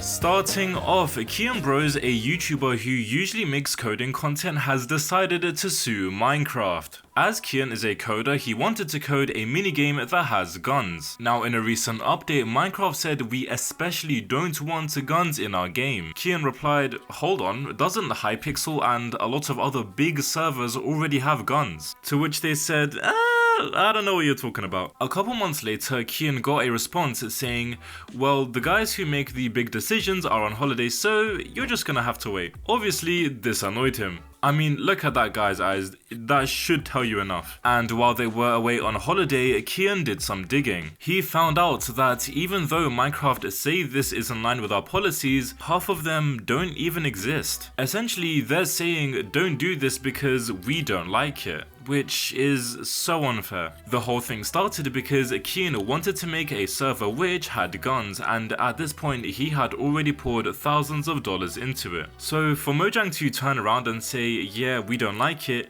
that's crazy. Mojang is based in Sweden, so Kian filed a lawsuit there and approached the authorities. But for a company as big as Mojang, they're gonna have really good lawyers, so Kian needs the same, but he doesn't have the money. So with no options left and no one to turn to, he started a GoFundMe. The target was roughly how much they would need to pay a lawyer for the whole process, and they absolutely smashed it. The target was £66,000, but as of the 31st of December, it hit a whopping £100,000. Honestly, this might be very real, and if it continues like this, we might be seeing the end of Mojang Studios as a whole. I hope Kian gets justice. Also this month, Wilbur Soot has been appearing here and there in a lot of Lovejoy content, and it has me confused. In December alone, he was featured in every Lovejoy post where they seem to be performing together. On top of this, he was in a music video 4 months ago which reveals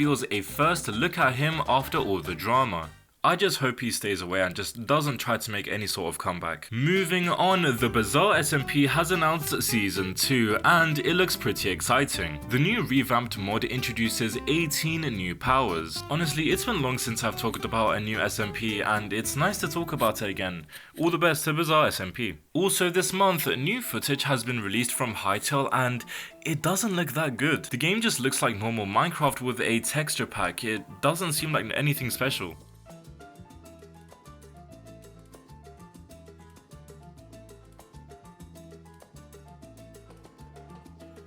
I've seen people saying the lighting looks good and whatnot, but it really doesn't. I have no clue why this game is still going on, just let it go. Massive allegations have come out this month against the YouTube legend Ziff. The allegations are that when Ziff was 20 years old, he was not only in a relationship but also assaulted the girl. How old was she? She was 13. Back in 2017, Ziff started to receive artwork from his fans for YouTube thumbnails. This is how they started talking. While talking to the girl, who I'll call Sarah just to make things easier, she said she just turned 16. When Ziff was told this, he was 18. So even with Sarah lying about the age, he's still a pedophile. Freshly 16 while you're 18 is nuts. And on top of that, the girl was 12 when she lied about being 16. I'm sorry, no one is that dumb to not be able to tell the difference between a 12-year-old and a 16-year-old. That just doesn't happen. After a lot of talking and a year later in 2018, Sarah opened up to Ziff, saying how she's constantly getting bullied. The build-up of a connection would lead up to Sarah asking out Ziff, to which he said yes. The age gap to him was 2 years when it was actually 6. Later at VidCon in 2018, the two would meet up for the first time, where Ziff would be welcomed to their family dinner, to a sleepover in their caravan, and to spend the next few days together. Ziff goes on to paint the family as bad people in his statements because they didn't tell the truth. But that's just not true. You're the villain, buddy, not the family. He waffles on about how he believes they were lying about the age for the next couple of pages, like, just shush. After a lot of waffling later in December 2018, these two end up in the same bed together after getting closer with family and starting to stay over. Sarah offers Ziff intercourse, to which he says no, but not for the reason that you might think. Ziff said no because of his religious beliefs, not because of the age gap.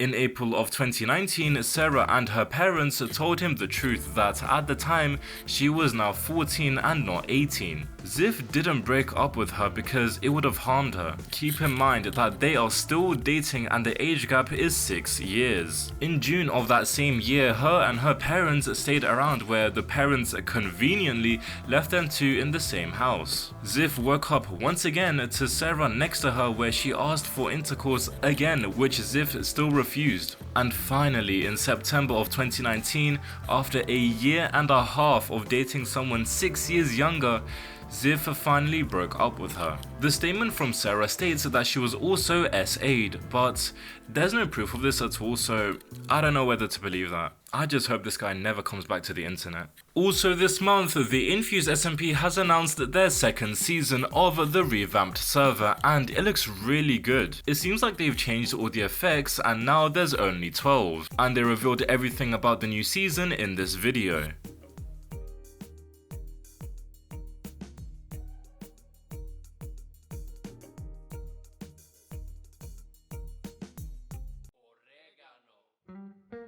Back in 2019, JSchlatt had a Minecraft server and all you needed were a pair of AirPods. It was more of like a social experiment and it went amazingly. However, by day 4, the iconic monument was destroyed and so was the server. Well, just recently it opened up again and once again, all you need are AirPods. Schlatt invited a bunch of random people but said nothing more. The only video from the server is from a guy called Will Not Elaborate, which he has a nice video on it. I mean, if you don't have AirPods, unsubscribe and please never watch me again. Finally this month, McLaren have been collaborating with the Minecraft world a lot this year, and just recently they collabed with Tubbo. They gave him a tour of the factory and let him live stream from the place itself. Honestly, it's cool to see this collab and I hope a lot more crossovers happen more often.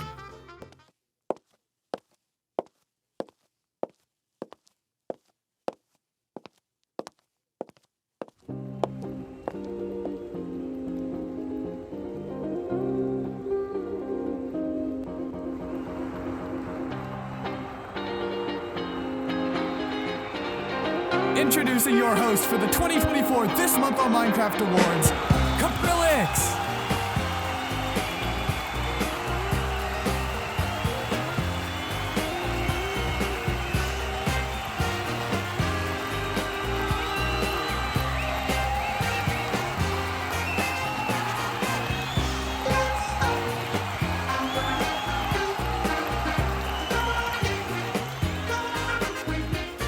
Welcome ladies and gentlemen to the 2024 This Month on Minecraft Awards. Clap it up everybody, clap it up, clap it up. Now, I got 3 categories for you tonight and trust me, they are all bangers. Once again, thank you to all of the fans for this legendary series and we hope for 2025 to be an even bigger and better year. Starting off with our first award, we have Pedophile of the Year. This award goes to the worst pedo who has made an appearance on This Month on Minecraft. And our nominees are ADM from the admin team of PvP Legacy, Chris Tyson from Mr. Beast, ResChad, a Minecraft artist, and last but probably least, Kobe YouTube and ex-Minecraft creator. And the award goes to Chris Tyson. Congrats on being the worst pedo of the year. I hope you're proud of yourself. Next up, we have the worst person of the year. This goes to the person who has done the most degenerate, disgusting and horrible thing to another person. And our nominees are Wilbur assaulting Shelby Shubble, Katie Bugs and George Not Found. And last but definitely least, Chris Tyson for pedophilia. And this award goes to Wilbur Sitz. Congratulations on being a horrible person. Hope you're proud of yourself. And ending off this fantastic show and the last This Month on Minecraft of the year, the final award we have is the craziest moment of the year. Our nominees are Dan TDM's tweets about Lunchley, Chris Tyson for pedophilia, Iscarl85 being banned from Hermitcraft, and Katie Bugs calling out George Not Found. And the final award goes to